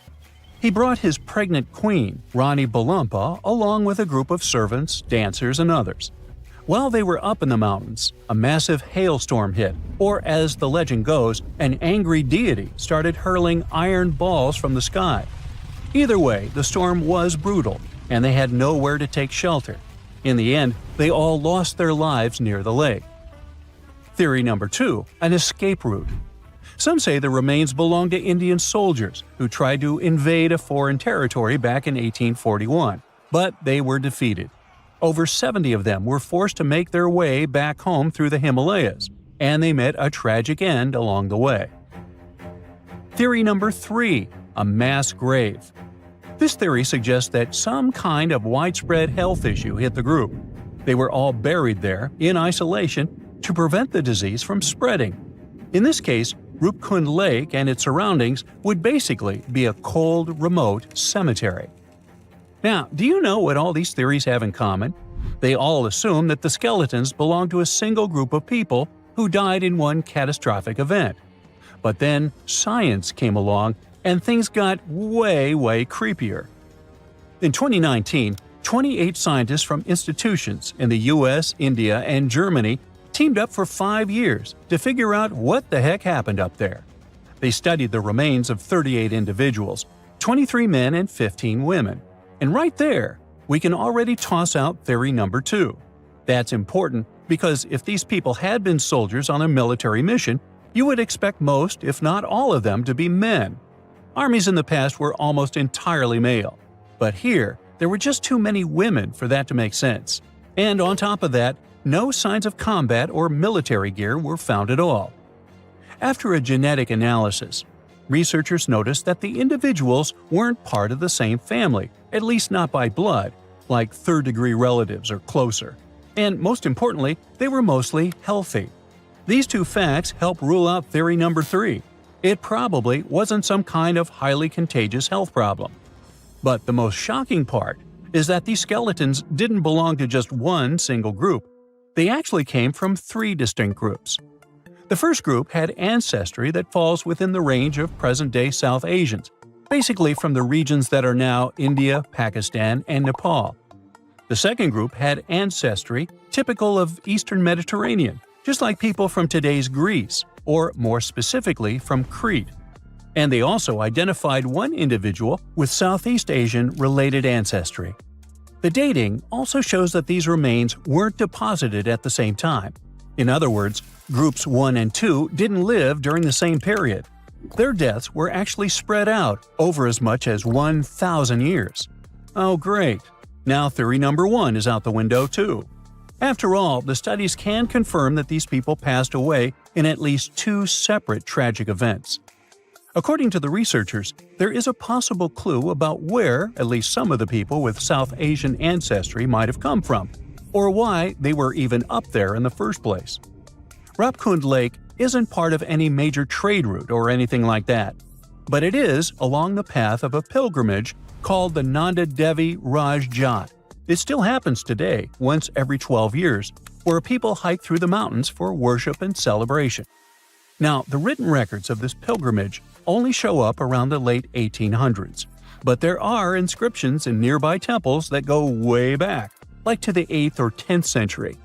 So, it's possible the tradition started much earlier, and maybe some of these people passed away during one of those early pilgrimages, due to a heavy storm or some other natural disaster.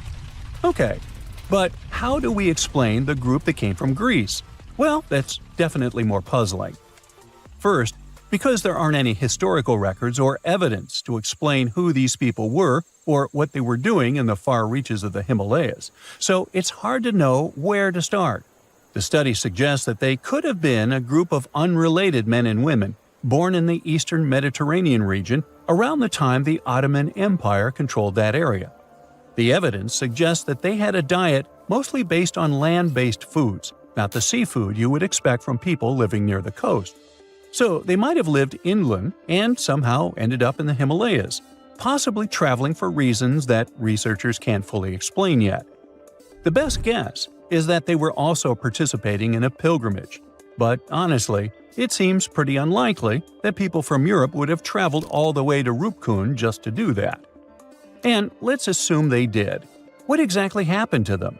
I mean, how did they all pass away in the same exact spot? Well, the researchers can't say for sure, but people online love to speculate. You think?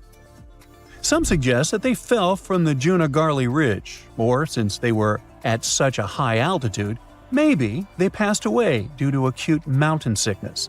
Up there, the oxygen levels are much lower, which can lead to things like headaches, vomiting, and dizziness. The problem is, it can escalate quickly, and if it affects your lungs and brain, it can become life-threatening. So yeah, it could have happened. But it's still strange to think it happened to so many people all at once. We definitely still need a lot more answers when it comes to Rupkund. But one of the obstacles researchers face is that the site remains highly disturbed and unpreserved. Over the years, trekkers have moved around the skeletons, or worse, some have even taken them home as macabre souvenirs. But the more we mess with those remains, the harder it becomes to find an accurate answer in the future, no matter how much science advances. So, for now, the Mystery Lake will remain exactly that, a big mystery. For years, the world's most valuable shipwreck was just a legend, until now. It has finally been found, and among the wreckage was a real treasure worth $1.1 billion. To understand this better, we need to go back to 1622. That year, the mighty Spanish galleon Nuestra Señora de Atocha set sail from Havana, packed with riches belonging both to King Philip IV of Spain and to the wealthy members of the crew. We're talking about gold, silver, copper, and emeralds from Colombia, Peru, Mexico, and Venezuela. The cargo was so large, totaling more than 40 tons, and so vast that it took 2 months to transport it to the ship. The ship was also packed with people. There were 265 people on board. At first, everything went well, but then came the Florida Straits and trouble. The crew found themselves lost in the night that was not only cold, but also stormy. And before long, they were facing a powerful hurricane. The wind tore the masts apart. Giant waves destroyed the rudder, and soon, the Atocha was sinking toward the darkness of the seabed. The disaster that night meant a huge loss of wealth for King Philip IV, but even worse was the loss of life. Of the original 265 crew members, only 5 survived. They managed to climb up the mizzen of the ship, the only part that remained above water. With all that treasure gone, the Spanish were quick to spring into action and devised a salvage operation. 5 ships were sent to recover the cargo. The plan seemed simple and easy. After all, the hatches were securely locked, so the treasure could still be there. But almost immediately, things went wrong. For example, one of the 5 ships ran aground before it could even begin its journey.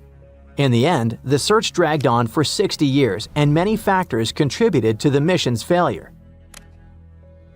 That may not seem so bad today, but back then, divers didn't have the technology or safety equipment that we have today.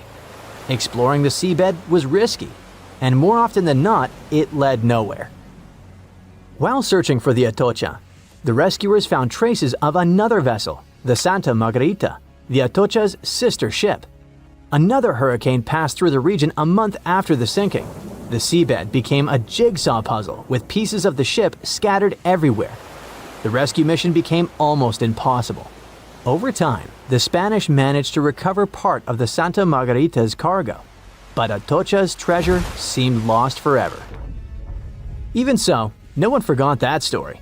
Then in 1969, more than 300 years after the sinking, everything began to change. An experienced deep-sea diver, Mel Fisher, stepped in and decided to rewrite history. Mel had already spent a big part of his life at the bottom of the sea. He and his wife even ran a diving school in California. So, Mel gathered his family and moved to the other side of the country.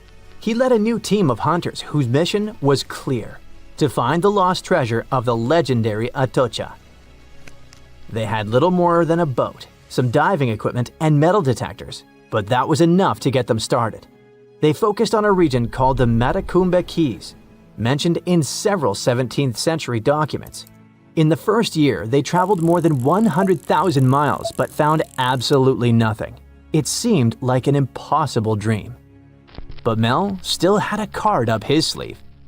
Eugene Lyon, a historian who would change the course of the search. Eugene delved into the Spanish archives in search of clues about the shipwreck. It was there that he found an important document that mentioned a group of people trying to save it.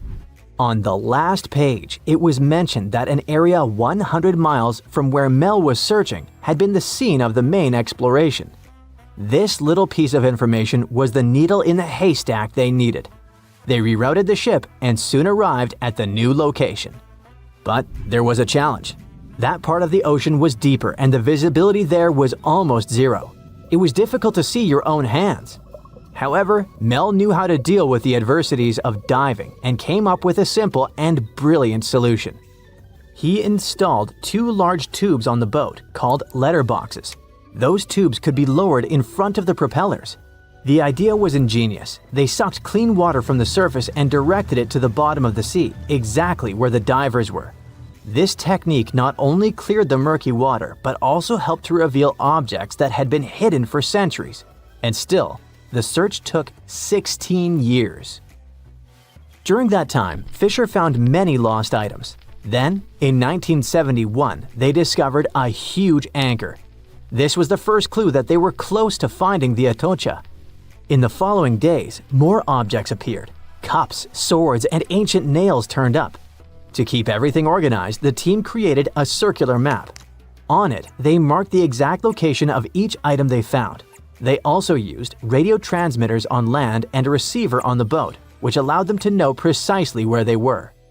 The system was so efficient that it could measure the position with a margin of error of just 1 foot. Over time, a line began to form on the map, pointing to where the Atocha's main treasure might be hidden. They followed this trail for 2 years. Just when they were starting to lose hope, they found silver bars. It was the year 1973. This opened the door to much bigger discoveries. The silver alone was worth over $100,000, but the real treasure was yet to come. On July 20th, 1985, valuables that would be worth around $1.1 billion today were finally discovered in the main hull of the ship. The treasure included 180,000 silver coins, 24 tons of silver bars, 125 gold bars, a collection of pearls, and 66 pounds of emeralds. Some of these finds were priceless, not only because they were rare, but because of their history. The Atocha Cross, the Royal Orb, and the Atocha Ring, 3 royal artifacts, were found in near-perfect condition. The Atocha Cross was the most valuable of all the artifacts. It had 9 brilliant green emeralds set in 22-karat gold. A true treasure from the past, shining once again after centuries underwater. Soon after the discovery, the state of Florida thought, wait a second, we want a piece of that treasure. They went to court, demanding a whopping 25% of the value. A bitter legal battle ensued, and it lasted 8 years. It even went all the way to the Supreme Court. But in the end, treasure hunter Mel emerged victorious. He was even invited to The Tonight Show, showing off a massive gold chain found in the wreckage, wrapped around his waist like a belt. People called it the money chain, and for good reason. The find was so big that the wreck was declared the world's most valuable by the Guinness Book of Records in 2014. After the initial excitement, Mel sold some of the gems, but the bulk of the treasure remained in the family for a while. What was left was auctioned off. No one knows exactly how much the jewels were sold for, but one thing is for sure. Their value has skyrocketed over the years, and it's not just about the sparkle. It's about the legend that lives behind them. Today, these treasures are part of the particular Museo collection, the largest private collection of the Atocha artifacts in the world. And no, they're not for sale. But the good news is that you can still see them. They're on display, shining brightly in homage to Colombia's rich history and the famous mine from which they came. The people behind them say that these emeralds are as iconic as the rubies of Mogok or the sapphires of Kashmir. And honestly, they're right. Have you ever visited a famous monument and thought, alright, this is boring? While you were up on the Eiffel Tower yawning at the view, another landmark in Paris was pulling off the ultimate plot twist. Hidden in plain sight at Place de la Concorde stands a 3,300-year-old Egyptian obelisk that's been keeping juicy secrets from Pharaoh Ramses II himself. That's right. Ancient secret messages carved in stone have been right under our noses this whole time. Nope, this isn't the next National Treasure movie. This is real life, and it took a real-life Indiana Jones to crack the code. So, let's set the stage. You've probably seen this block of stone before, right? Towering 75 feet high, this massive granite pillar was originally from Luxor, Egypt, and it's been chilling in the heart of Paris since 1836. It's covered in hieroglyphs, and for years, everyone assumed we'd already cracked their code. Mystery solved. Nothing left to see here.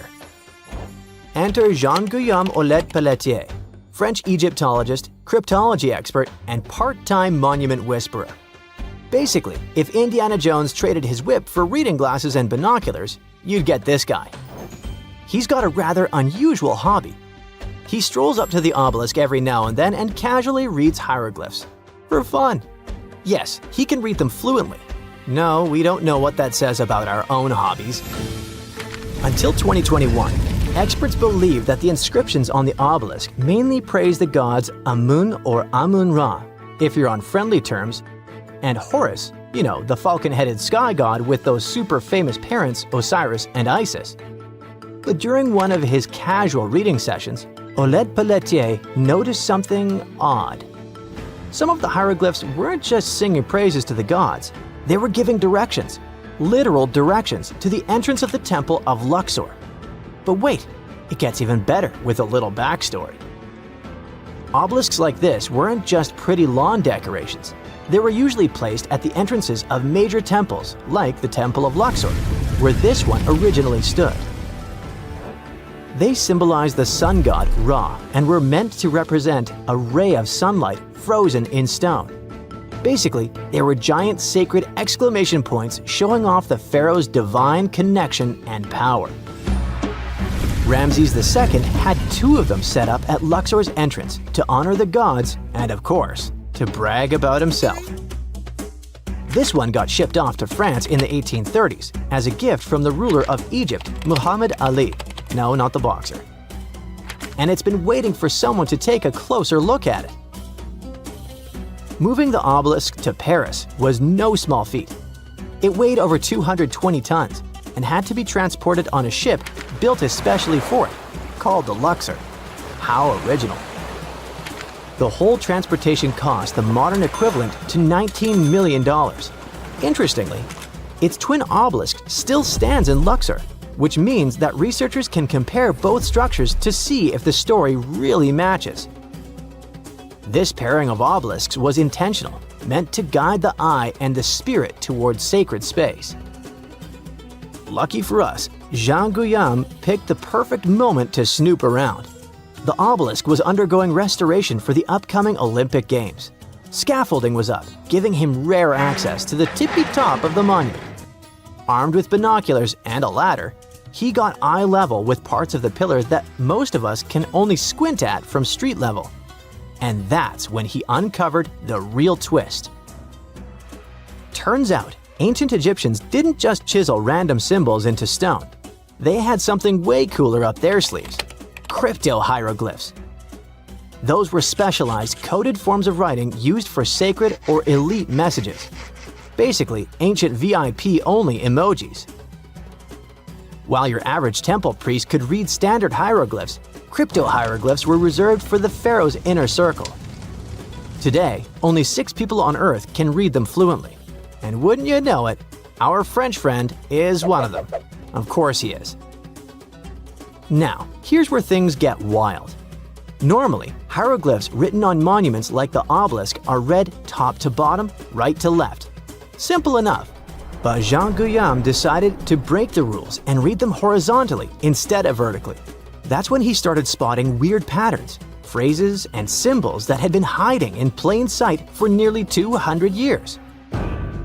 Some of these messages were so cleverly hidden, and you could only understand them if you walked around the obelisk in a certain way. He calls it 3D cryptography. That's right, the obelisk itself is like one giant ancient Rubik's Cube. Depending on the angle you read from, the message could change entirely. Yes, ancient Egypt invented something like the lenticular effect long before Pokemon cards made it cool. Okay, so what in the world does the message say now? Glad you asked.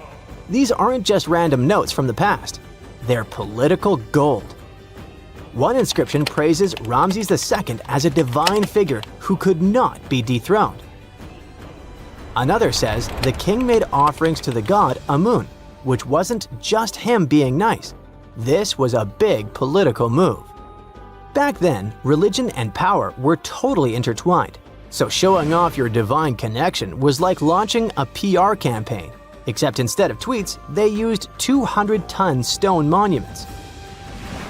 Ramses II wasn't just any ruler, by the way. He reigned for over 60 years and basically pulled off the Beyoncé of pharaonic careers. He won battles, or at least said he did, built cities, temples, and statues of himself all over Egypt, and declared himself a living god. When he ordered these obelisks, he wasn't just creating monuments. He was launching ancient propaganda flyers at priests, nobles, and visiting dignitaries. In fact, Ramses II was so good at self-promotion, he may as well be the original king of rebranding. He claimed victory at the Battle of Kadesh, even though it ended in a stalemate and they had the victory carved into walls and monuments across Egypt.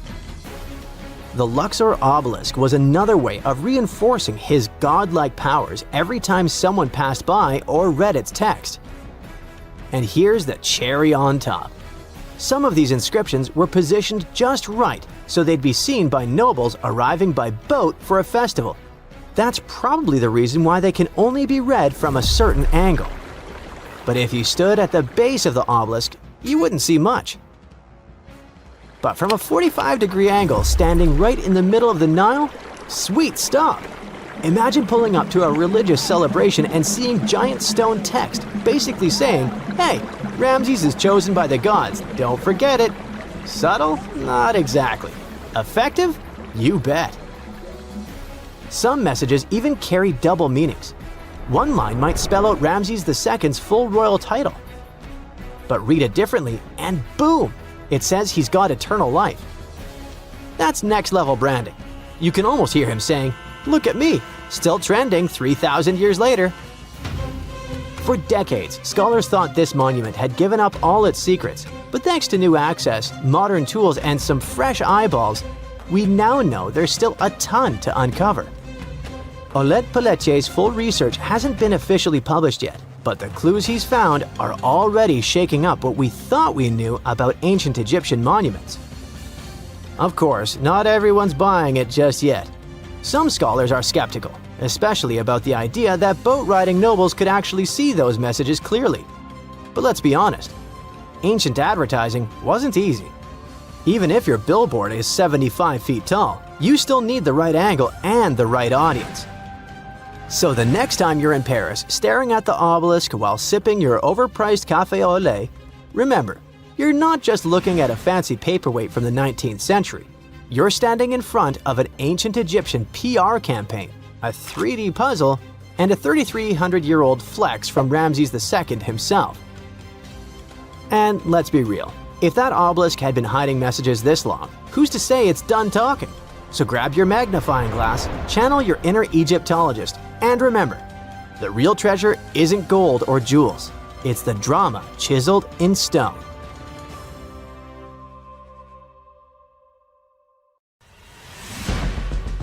Stone Age people were grunting cavemen with spears. True or false? Absolutely false. They were gathering around and forming real culture as far as we've discovered. In Turkey, scientists uncovered a 12,000-year-old mystery that's revising history. It's a sophisticated cosmic calendar made out of giant stone temples that may actually be a warning from the stars. We're talking about Göbekli Tepe. This prehistorical site predates even Stonehenge, our classical stone ring circle, by 6,000 years. And it upends why we think Stone Age civilizations emerged and thrived. Here's how this discovery could change our collective history. Around 10,850 BCE, a massive comet, or better yet, a bunch of comet fragments, smashed into Earth. The skies darkened, the temperature dropped, big animals vanished, and it kicked off a mini ice age that lasted over 1,200 years. What's now a place called Göbekli Tepe was home to a group of humans who survived this entire chaotic event. After it happened, they started paying close attention to the sky. As a way of trying to control time a little bit more, they tracked the movements of the sun, the moon, the planets, and comets. This in turn led them to build a huge lunisolar calendar, the first one in the world. Now, if you were to tour around this classic Stone Age monument, you'd see that not all the stone pillars are blank. Some of them have carvings, like this main one with a bunch of V's on it. Turns out there are 365 V's, which scientists believe represent the days of the solar year. One of them, a V hanging on a bird's neck, is thought to mark a solar eclipse.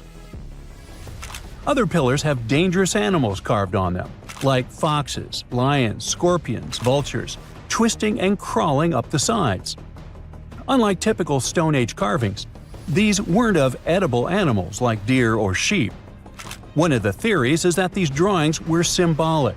Some archaeologists believe they reflect the fears and chaos this civilization had lived through, a kind of collective attempt to make sense of a terrifying and unpredictable world. Archaeologist Danielle Stordur has highlighted the images of vultures, saying they represent the people who passed away. In some ancient cultures, vultures were believed to carry the souls of the deceased into another realm. She's seen similar symbols in ancient sites nearby. To understand why this all makes sense, we need to dig deeper into the real purpose of this site. Göbekli Tepe was discovered in 1994 by German archaeologist Klaus Schmidt, who realized that the hill in southeastern Turkey wasn't just another Neolithic mound. Underneath it, his team uncovered massive stone circles supported by pillars weighing up to 20 tons. Radiocarbon dating puts the site at around 12,000 years old, making it the oldest known ceremonial structure ever built.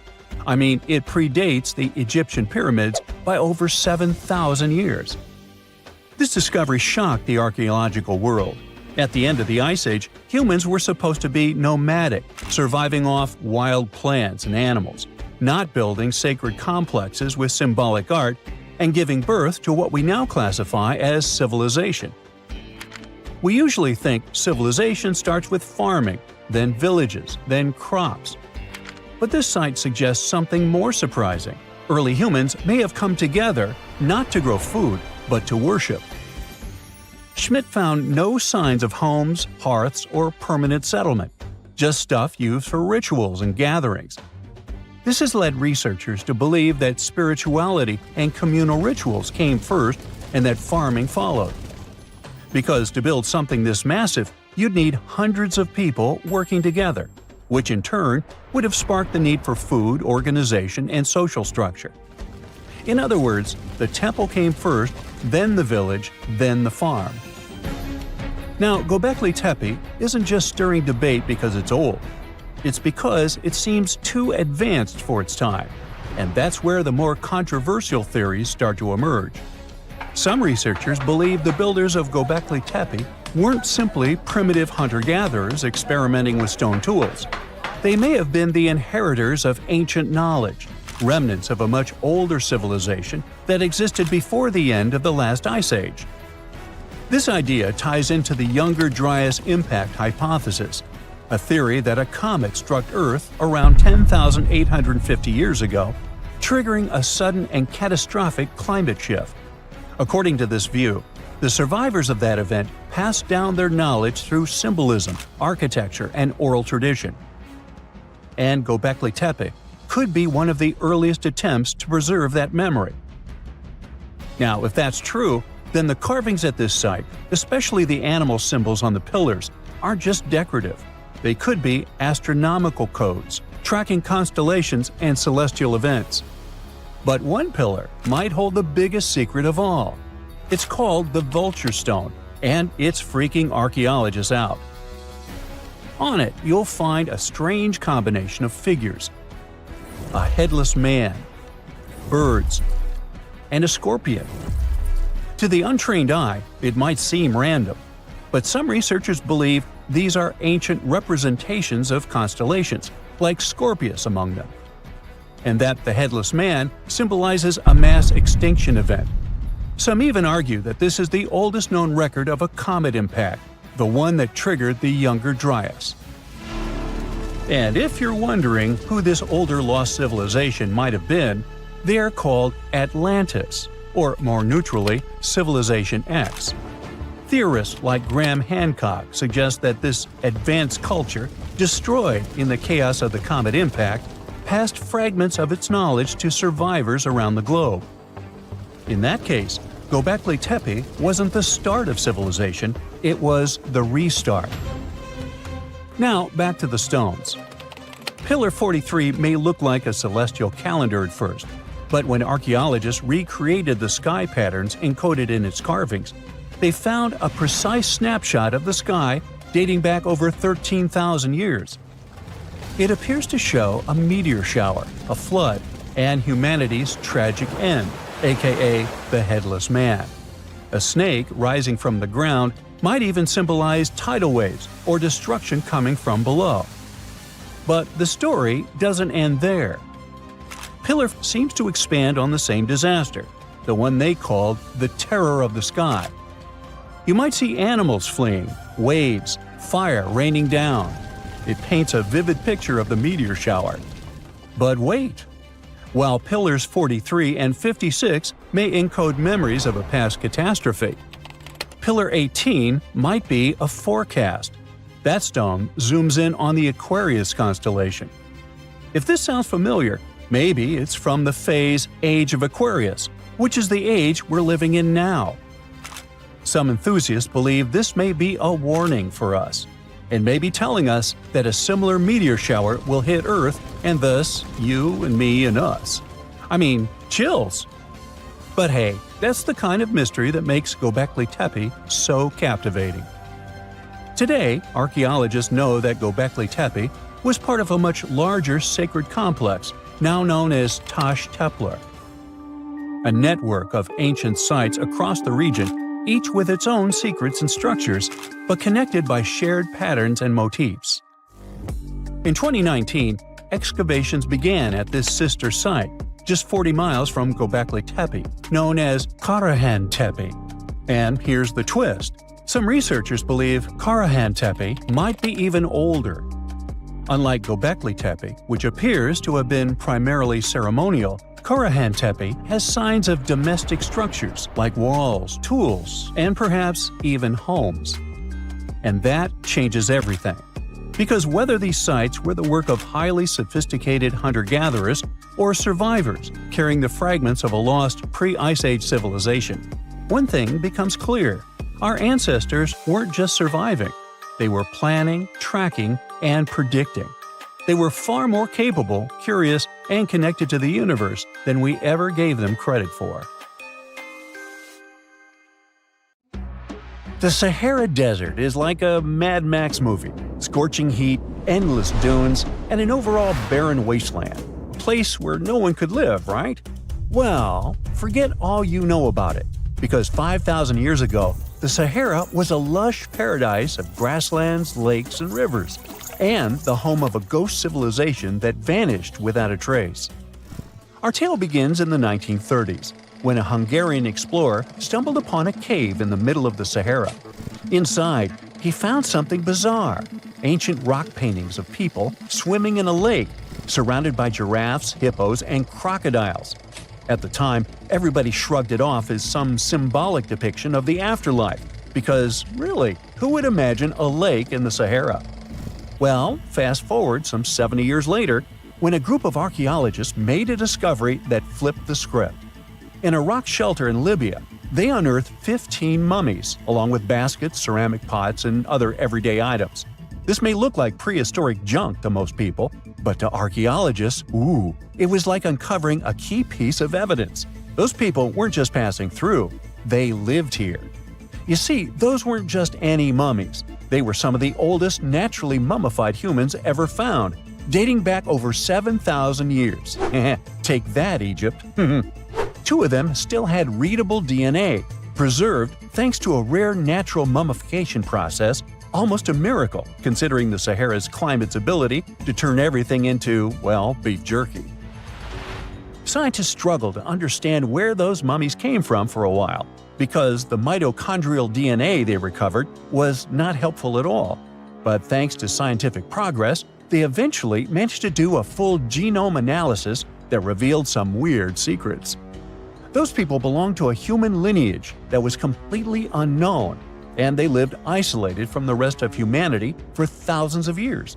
For decades, researchers assumed that the place where they lived, the Green Sahara, was like a prehistoric highway, a lush corridor that humans and animals used to migrate between sub-Saharan Africa and the Mediterranean.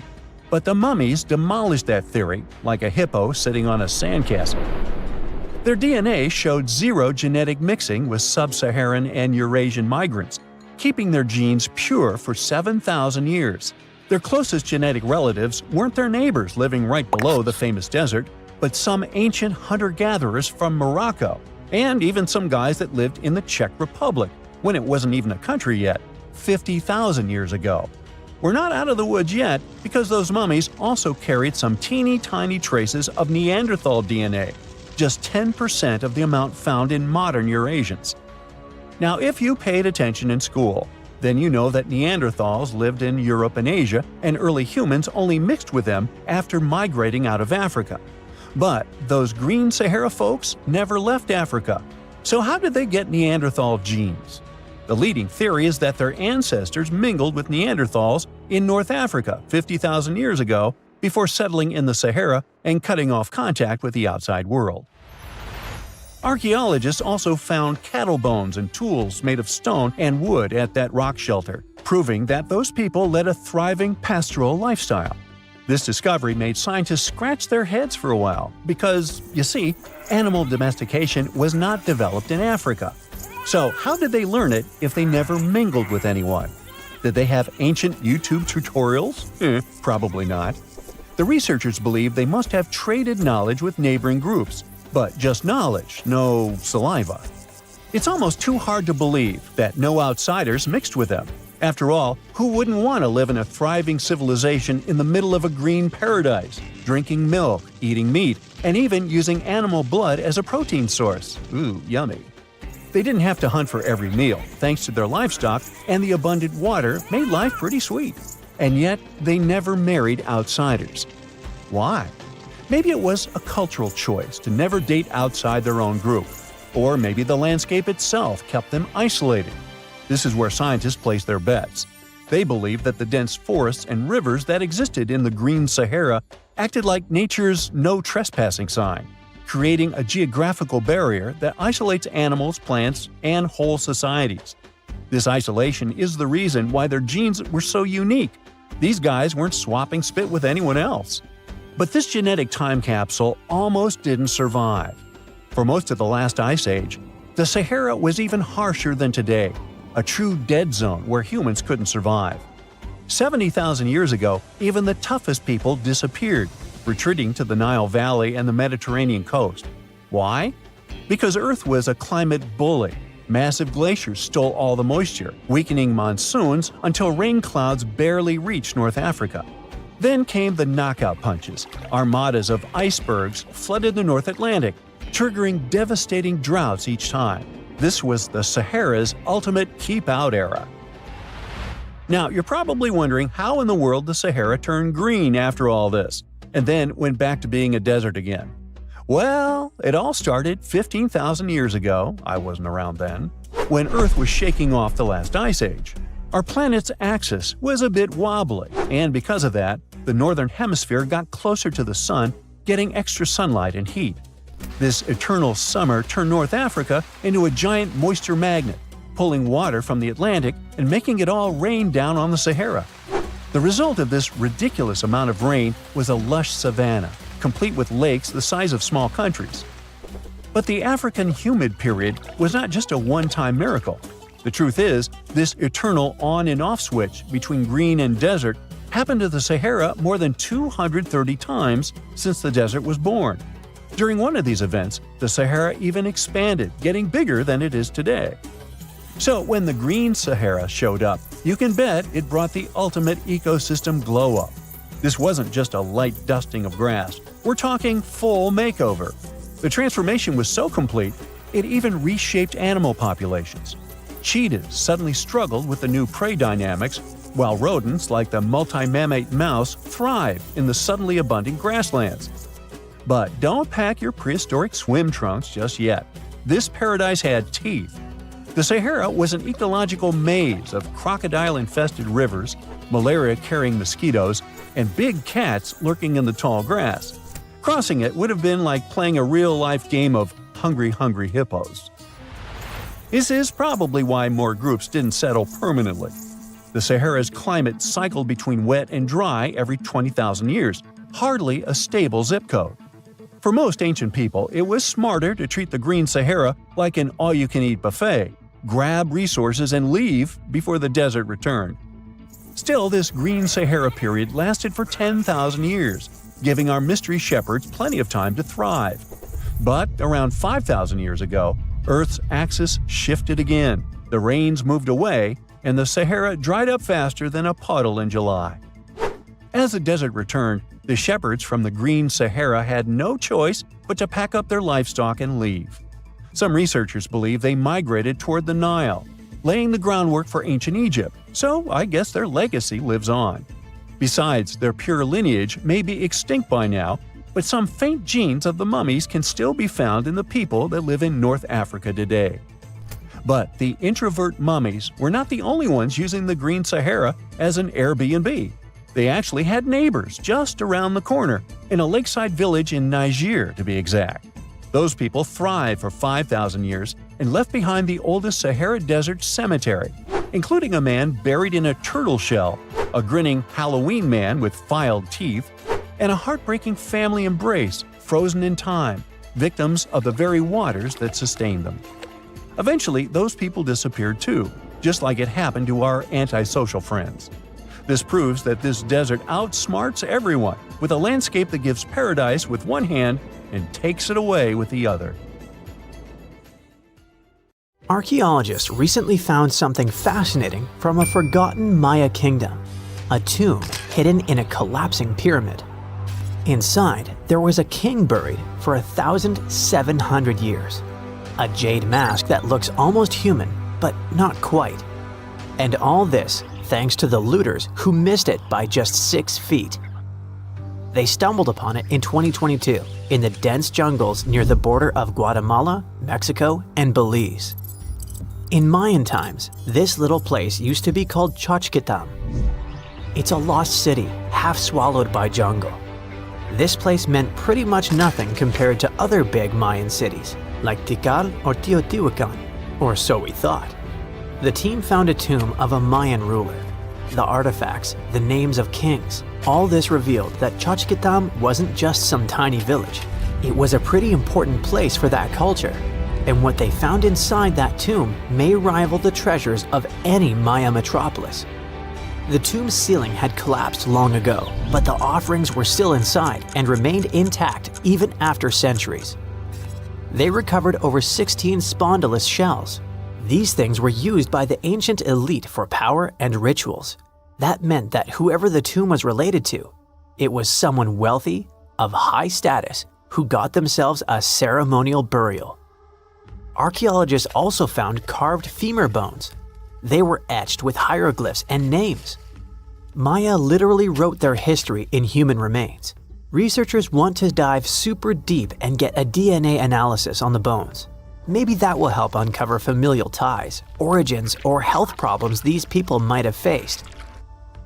And most important of all, the mosaic jade mask. It was pieced together from luminous green tiles into an expression that feels almost human, almost alive. A lot of people were joking that it's just like Jim Carrey's mask in the famous movie. But it wasn't a magical artifact. That was the face of a forgotten Maya king, staring out at us after 1,700 years of silence. His name was etched into the femur bones, Itzam Kokaj Balam. Historians think this might be the ruler who reigned around 350 BCE. Unfortunately, this period is super underdocumented. We barely know anything about those times, but it looks like he was pretty important to the locals. One of the bones even showed a carved figure holding a deity's severed head. The deity's head looks exactly like the jade mask. Perhaps this was supposed to be the king himself, defeating some mythological villain. Other inscriptions mention the king's father and grandfather. That links Xochitlam to the mighty Maya capitals we mentioned, Tikal and Teotihuacan. Tikal was once the beating heart of the Maya world. It was a fascinating megapolis. A city rose from the Guatemalan lowlands with towering step pyramids that scraped the sky. That place was home to tens of thousands of people. It was also a hub of art, astronomy, and culture. The rulers were worshipped almost as living deities. Their deeds were carved into stelae that still stand amid the howler monkeys. Teotihuacan was located even further north. Now that was a mystery of another kind. It wasn't really Mayan, but rather Central Mexican. But still, that was a true metropolis, one of the largest cities in the world during its time. It was most famous for its Avenue of the Dead and colossal structures like the Pyramid of the Sun. It was a rich cultural center that had a worldwide influence. For centuries, both Tikal and Teotihuacan seemed to have completely different cultures. Tikal was a flourishing city-state where people loved reading, astronomy, and beautiful architecture. Teotihuacan was a titanic militaristic superpower. Two big centers of Mexico, separated by 600 miles of jungle and mountains. Compared to these imperial capitals, Xochitlam was a whisper. But it looked like this Itzam guy from the tomb wasn't just a ruler of a random village. He seemed to have political ties in ancient Mesoamerica. The craziest part is that we almost lost this piece of history, all because of the looters. At some point in the past, grave robbers had tunneled dangerously close. They stopped digging just 6.5 feet away from the tomb. That's just like in that meme with the diamonds. Sometimes you stop digging right before you hit it big. But in our case, thank heavens they didn't get there first. That's how close we came to losing a piece of history. In an almost poetic irony, it was the looters' tunnels themselves that led Estrada Belli's team to the site. Archaeologists have been looking around and using the so-called LiDAR technology. That's basically laser beams shot from high above, which help them map the spot. It's like taking X-rays of the jungle floor. And that's when they found the little signs of intrusion. They quickly realized that if someone was digging here, they were probably looking for something important. Without the failing looters, they might have walked past a discovery.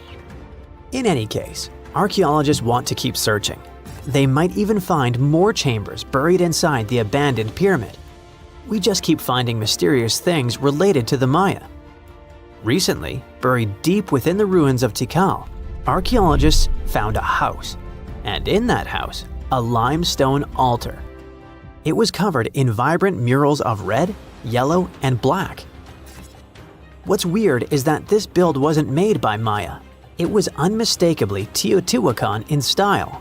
And just like the tomb from before, it was made about 1,700 years ago. The altar was discovered inside a Maya-era residence known as Group 6DX7.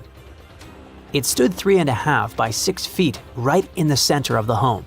That was very typical for Teotihuacan traditions. It bore a mural of the storm god. That was also a central deity in the Teotihuacan pantheon. But this altar depicted no kings and no rulers. That's very weird. As we said, Maya worshipped and honored their dynasties and political power, putting them pretty much everywhere, like some merch. But instead, this altar worshipped the deities alone, and it did so in the heart of Maya's main capital, Tikal. When archaeologists dived deeper, they saw it as unmistakable proof that Teotihuacanos not only came to Tikal, they thrived there. This house wasn't some trade outpost. People actually lived in it. Teotihuacanos built homes, practiced their rituals, and left their deities behind in this city. And Maya seemed to be chill about that.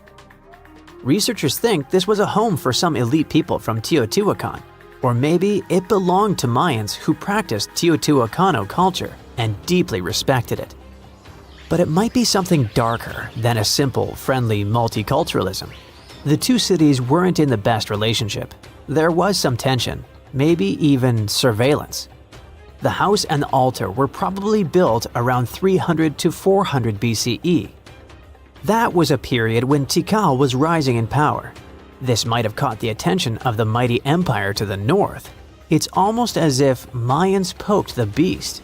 By 400 to 450 BCE, that attention may have become something sinister. The altar could have actually been the symbol of domination. Had the Maya of Tikal truly welcomed their guests, or did they come here and bluntly started building foreign altars in sacred spaces? Did Teotihuacan use this as some kind of soft invasion? In that case, it would make sense for Mayans to destroy that place or vandalize it somehow. Mayans regularly buried their buildings and rebuilt on top of them. But for some reason, this altar remained untouched. Mayans found it and buried it with the surrounding buildings as they were. No vandalism, no destruction, no rebuilding even. Looks like they had some complicated feelings about Teotihuacans. It was a time when cultures clashed, fused, overlapped, and possibly spied on each other. Perhaps one day we'll learn more about what really happened among these ancient civilizations. A long time ago, a huge meteorite smashed into the Earth with a horrible destructive power. It was several times bigger than the one that wiped out the dinosaurs 65 million years ago. Luckily, there were no lives it could have taken, or else it would have been a real catastrophe. Now, scientists think it did leave behind a huge footprint, the massive Antarctica impact crater that is bigger than the entire state of New York. The location also has a gravitational Wilkes Land anomaly going on. At first, scientists noticed something weird here when they measured Earth's gravity in that region: a strange gravity hole, or a negative gravity anomaly. Later, with better technology, they found something even weirder. There was a positive gravity anomaly inside that gravity hole, a spot with stronger gravity. This kind of structure, called a mascon, short for mass concentration, often shows up in places where giant space rocks or meteorites have slammed into the planet. When a meteor hits hard enough, it punches through the Earth's crust and shakes the mantle below. It can spring back up and leave behind a super dense plug of material, which causes stronger gravity right in the center of the crater. It's something like a frosty donut, with ice filling the gap and a dense center rising up from underneath. In 2018, scientists used advanced scanning techniques to study and map the Wilkes Land meteorite impact in more detail than ever before. They saw that it wasn't a perfect circle, but more of a U-shape, and the northern part looked like something had broken it apart. It possibly happened when Australia split away from Antarctica about 35 million years ago. Some scientists even think you can still see parts of the crater in southern Australia today. This clue also supports the idea that the giant crater under Antarctica formed before the continents broke apart. There have been different ideas about what created this strange formation. Some said it might be a volcano or an eroded valley, or even a sedimentary basin. That is a place where sediments build up over millions of years. But many scientists now believe the most likely explanation is a massive meteor impact. It was possibly one of the biggest to ever hit Earth. A 2015 study even estimated the age of the crater as its size matches the kind of space rocks that smashed into Earth between 4.1 and 3.8 billion years ago. The Wilkes Land meteorite impact was so powerful because the meteor that caused it could have been up to 30 miles wide. That's 4 to 5 times wider than the Chicxulub meteor that wiped out the dinosaurs 66 million years ago. Even that meteor was enough to cause massive destruction with wildfires, acid rain, tsunamis, and a climate crash that wiped out about 75% of all existing life. So it was lucky in a way that the meteorite that gave us the giant crater under Antarctica visited at a time when there were only microbes and no plants or animals on Earth. It didn't cause mass extinction or leave behind charcoal from ancient fires, but it may have changed the entire planet. Still, scientists haven't put the Wilkes Land anomaly mystery in the solved files because the crater is buried deep under Antarctica's thick ice sheet. It's hard to study up close.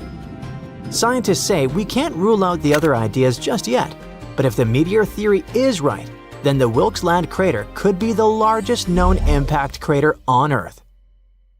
So far, this title belongs to another contestant, the Vredefort crater in South Africa. Right now, the crater is around 99 miles wide, which is huge. But it's not as wide as the Chicxulub crater in Mexico, which is about 112 miles wide. But the Vredefort crater used to be way bigger, around 155 to 174 miles wide, before time and erosion wore it down. That means even though the Chicxulub impact was striking, the Vredefort impact was likely even more powerful, the biggest one we know of that hit Earth. According to the latest study, That asteroid was 12.4 to 15.5 miles wide and might have hit Earth at a speed of 45,000 to 56,000 miles per hour. It's important for science because knowing the real size of this impact helps us build better models to understand Earth's geology and how giant impacts shape planets, even beyond Earth. Measuring ancient craters is really tricky. Over 2 billion years, erosion wears away the edges and newer rocks form over the crater. That's what happened to Vredefort. Now, only small bits of the original crater rim are visible, and the rest is hidden under newer rock. To figure out its true size, scientists studied minerals like quartz and zircon found around the crater. These minerals still have fractures and shock patterns that show us how powerful the blast was. Wilkes Land Anomaly isn't the only case on our planet where gravity is acting weirdly. For over 40 years, scientists were trying to solve a strange mystery in Canada. Parts of the country, especially around Hudson Bay, seem to have less gravity than the rest of the world. That means if you stepped on a scale there, you'd weigh just a tiny bit less than usual. Researchers first discovered this weird difference in the 1960s when they were mapping Earth's gravity. Gravity is linked to mass. The more mass there is, the stronger the gravity. And since Earth isn't shaped perfectly like a ball but is slightly squashed at the poles and bulges at the equator, it makes sense that its mass isn't spread out evenly. So, the first out of the two main theories to explain the Hudson Bay mystery has to do with magma. Yes, that super hot, gooey rock deep under our planet's surface. Magma constantly churns like boiling soup in a process called convection. As this magma moves, it can drag parts of Earth's crust down with it. That makes the area lighter, which lowers the gravity. The second area has to do with the Laurentide ice sheet, a massive glacier that covered much of Canada during the last ice age. This ice was up to 2.3 miles thick in some parts of Hudson's Bay. That's like stacking 10 Empire State Buildings on top of each other. Because it was so heavy, the ice pressed the land down like a thumb on a sponge. Even though the ice melted away about 10,000 years ago, the land underneath is still slowly bouncing back, kind of like a memory foam mattress after you get up. This slow rise is called glacial rebound, and it's happening at less than half an inch per year. Until the land fully bounces back, which could take 5,000 more years, it will continue to have less mass, and that means less gravity. Both of these theories are right. To figure this out, scientists used super advanced satellites, which floated around 300 miles above Earth for several years. These satellites flew in pairs and detected how far apart they were pulled as they passed over areas like Hudson Bay to measure tiny changes in gravity. When the front satellite passed over a low-gravity area, it drifted just slightly, and that change was recorded. Thanks to this research, scientists created detailed maps showing what Hudson Bay looked like during the last ice age. They discovered two huge bulges on the west and east sides, where the ice was thickest. And those spots have the weakest gravity today.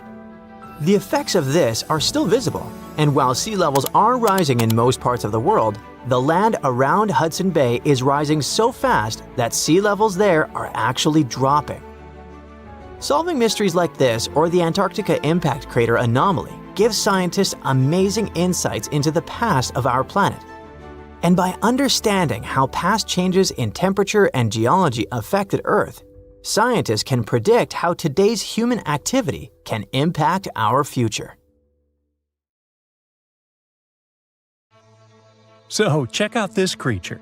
What do you think this thing is? Is it a plant, an animal, or maybe even some kind of wild fungus? At first glance, this fossil could pass for any of those ancient life forms. And honestly, scientists have been scratching their heads over it for over 150 years. But now, it looks like we might finally be cracking the case on this unknown species discovery.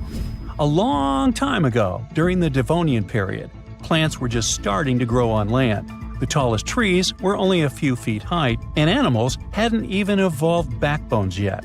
Back then, massive natural towers up to 26 feet tall and 3 feet wide, looking like branchless cylindrical tree trunks, were rising from the ground. Hey, what a contrast with trees back then.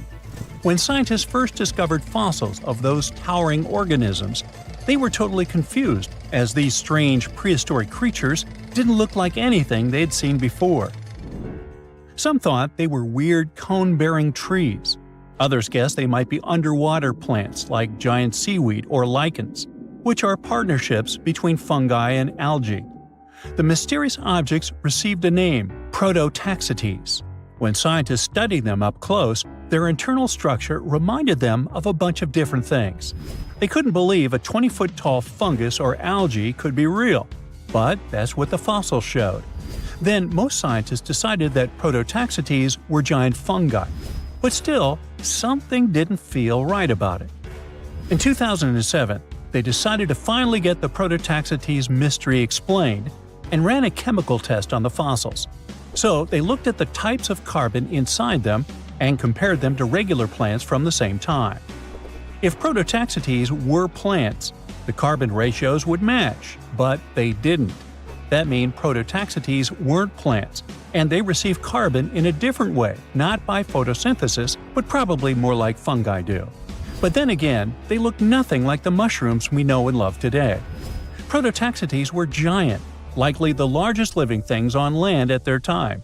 And even if these strange prehistoric creatures were some fungi of their sort, then it's weird they don't have any living relatives today that would resemble them. So, if we put all this together, it looks like prototaxites are an entirely different and previously unknown life form that didn't leave any offspring. Now, prototaxites aren't the only unclassified organisms on Earth. About 600 million years ago, there were no fish, no sharks, no crabs. Just simple life forms like algae and bacteria drifting through calm, shallow seas.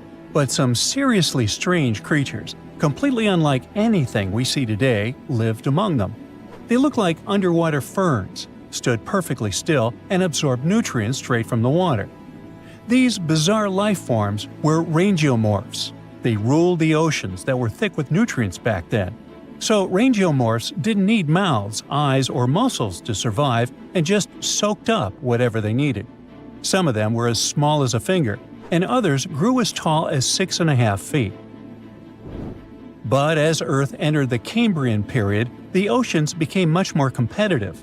Fast-swimming creatures with limbs, eyes, and jaws showed up and ate the same food faster, and maybe even ate the rangeomorphs themselves. The chemistry of the oceans also started to shift, and the nutrient-rich waters became more like today's oceans, where food floats around in particles that active animals scoop up. So the rangeomorphs vanished forever, but scientists still find their fossils all over the world, preserved in ancient rock. They had an incredible fractal design, a pattern that repeated itself at every level, from the smallest branches to the full body. Using fossil clues, researchers built 3D computer models of what rangeomorphs looked like. They found out that these strange prehistoric creatures filled their space in a nearly perfect way. They were like optimized living sponges. But scientists still can't agree on where exactly rangeomorphs fit on the tree of life. At first, they argued over whether they were plants, animals, fungi, or something completely different. Now, most agree they were primitive animals, though they were so different that they might deserve their own unique branch, what scientists call a clade. And then there was Dickinsonia, another prehistoric creature that was so strange that scientists couldn't even agree on what it was for nearly 100 years. Some thought it was a giant single-celled amoeba. Others thought it was a type of lichen, or maybe a failed evolutionary experiment. This bizarre life form lived about 558 million years ago, long before dinosaurs, sharks, or even insects showed up. After many years of studies, Australian researchers finally got proof that Dickinsonia was an animal, and possibly the oldest one scientists have ever found. They solved the mystery thanks to really well-preserved fossil fat molecules stuck in the rock near the White Sea. These molecules were a type of cholesterol, the kind of fat found in animal cells. If cholesterol is present, it almost certainly came from an animal, sort of like animal DNA. Dickinsonia lived millions of years earlier than scientists had previously thought, and didn't look anything like modern animals. It had no head, no mouth, no arms, no legs, and definitely no organs. It was oval-shaped, like a giant pill bug or flattened jelly bean, with weird ridges running across its body. Some were tiny, but others grew up to 5 feet long, the size of a person. It didn't swim or walk, but was just lying on the seafloor, soaking up nutrients from the water or absorbing stuff through its skin. It was tricky to identify because most fossils came from high-pressure rock, where heat had destroyed all the delicate organic stuff scientists needed to study. To get to the good fossils, researchers had to rappel down 300-foot cliffs, dig out huge blocks of sandstone, throw them down, wash them, and then repeat the process. And inside one of those sandstone slabs was the fossil that changed everything. That helped finally confirm that Dickinsonia was an animal, which proves that complex animal life existed before the Cambrian diversification, where tons of new animals with bones, eyes, and limbs suddenly appeared. Scientists think the spot where they found these fossils might hold more clues about ancient life. For a long time, scientists had no clue what other group of ancient life forms, slime molds, were. These weird jelly-like blobs that pulse and ooze on rotten logs and forest floors aren't fungi like mushrooms, though people thought they were for years. It turns out they're more like amoebas, squishy, single-celled organisms that can move around. There are over 900 species of slime molds all over the world. You'll find them in soil, leaf litter, and especially on decaying wood. Scientists found them trapped in amber from 100 million years ago, and it looks just like modern slime molds. Scientists still know very little about how slime molds interact with other species, what role they play in ecosystems, or how they think without a brain, nerves, or a control center. But somehow, they can make decisions and adapt to their surroundings. It makes them a lot like social insects, like ants or bees, where no single bug is in charge, but the colony still works together as a smart group. Even without brains, scientists have trained slime molds to solve mazes just by responding to chemicals and learning from their environment. One way these organisms learn is through a process called habituation. It's sort of like how you get used to cold water after jumping in a lake, or stop noticing an annoying buzzing noise after a few minutes. That's your brain helping you tune out something harmless. Some slime molds can do this too. If they get in nasty conditions, like salty, dry, acidic environments or chemicals, they'll avoid them at first. But if there's food on the other side, they'll eventually get used to it and push their way through. And if you let slime mold go dormant and wake up a year later, it still remembers how to deal with salt. They even seem to be able to decide where to go based on where they found food in the past. With more and more unknown species discoveries, scientists can paint a better picture of Earth's biological past. Over the years, archaeologists have uncovered all kinds of stuff on runestones, curses, poems, protective magic spells, and even inheritance disputes. However, a newly uncovered ancient Norse artifact known as Svingerud stone has just one word on it. Sounds boring, right? Well, think again, because this might just be the oldest runestone ever discovered. Almost 2,000 years old. But that's not all. Excavations are still ongoing, and depending on what follows next, it could unravel secrets and the true meaning behind the mysterious magical runes. So let's explore and see just how much known history you can rewrite with only one engraved word on a stone. A long time ago, during the first few centuries of the Common Era, Scandinavians and Romans crossed paths. They traded goodies like glass and silver. And eventually, Roman customs and even written culture ended up north. The Nords liked the Roman alphabet but wanted their own letters copyrighted. So they decided to create their own unique characters, which they called runes. Almost 20 centuries later, in 2021, archaeologists were excavating an Iron Age burial site near the village of Svingerud in eastern Norway.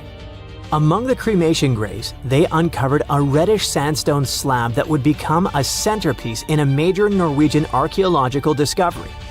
It's the size of a coffee table, measuring just over 12 inches across. The stone was found buried with burned bones and charcoal, part of an early cremation grave. The stone had runes engraved into it, looking rough and shallow, like they were scratched with the tip of a knife or something needle-like. Runestones are not unusual. Archaeologists are used to uncovering runic inscriptions, especially in this region.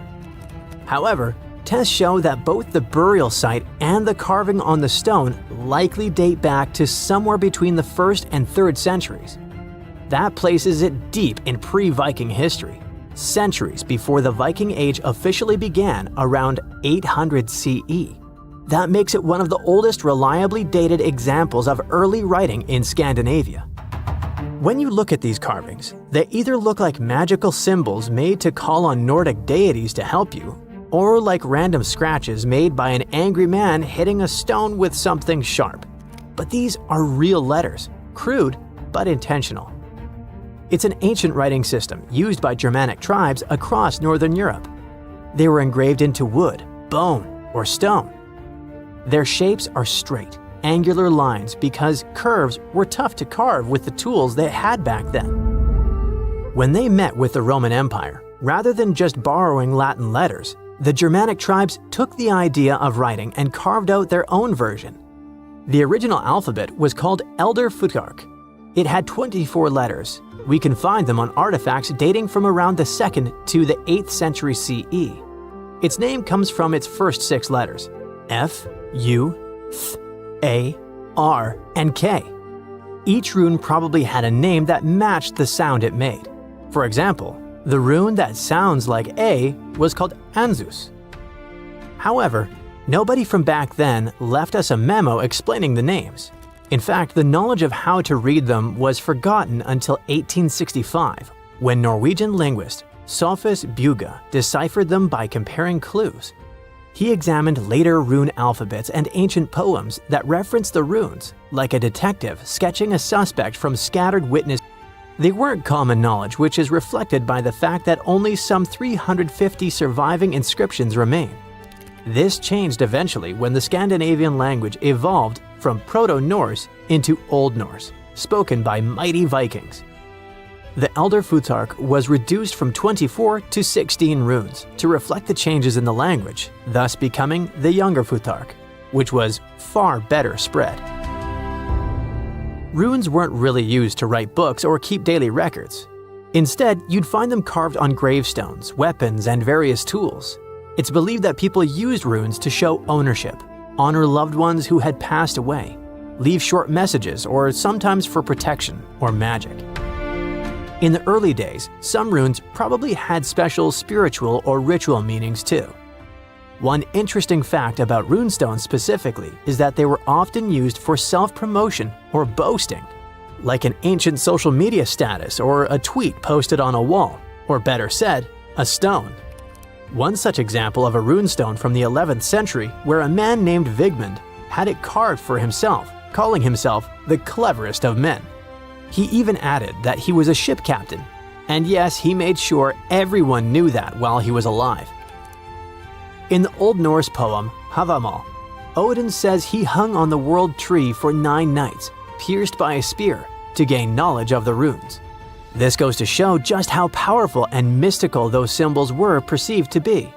It's fitting that the word rune comes from a Proto-Germanic word which can be translated as secret or whisper. There's a common saying about power being in words, and for the old Germanic tribes, that power felt like actual magic. It's also why it's important to know when this magic came to be. And the Svingerud runestone tells us that. But it's not just when it was written, it's also what's written on it, where, and why. The location where the Svingerud stone was discovered is already a significant archaeological site. It's famous for its incredible discoveries, including the remarkable Jormungbu helmet, the only Viking helmet ever found in Norway. The stone was placed in a cremation pit, alongside the remains of an adult and a few personal items. Thanks to charcoal and bone samples, researchers can figure out how old the runestone is by using a method called radiocarbon dating. The Svingerud stone isn't the first ancient Norse artifact with runes that archaeologists have discovered, not even close. People carved runes into all sorts of everyday objects like combs, jewelry, and knives long ago. Some of those might even be just as old. Other finds have runes, but they're often broken, loose, or don't have clear dating. However, with radiocarbon dating, scientists have confirmed that the Svingerud stone is really the oldest runestone ever found. The writing on it suggests that it was part of a ritual and might have even been a message to the deceased. The inscription isn't long. It's just one word, Idiburg. No one knows exactly what it means. The clearest part says Idibera, and most researchers agree it's probably a name. Maybe Idibera in a genitive form, meaning of Idibera or belonging to Idibera. So this could be the name of the person buried there or someone being honored. There's a decent chance it's a female name, possibly making this the earliest known female rune inscriber in history. But researchers now believe that the Svingerud runestone is a part of a bigger monument. They found more than a dozen sandstone pieces scattered across several graves at the site, and when they assembled them in the lab, they fit together like a puzzle. This suggests they all came from one single upright stone. The main piece with the inscription was found in one grave, but other similar pieces were buried in nearby cremation pits. Archaeologists think it was broken and reused in a ritual, maybe to connect different people or generations who had been buried there. Instead of just marking one grave, it might have first been a memorial and was later put back into the other graves as a symbolic act.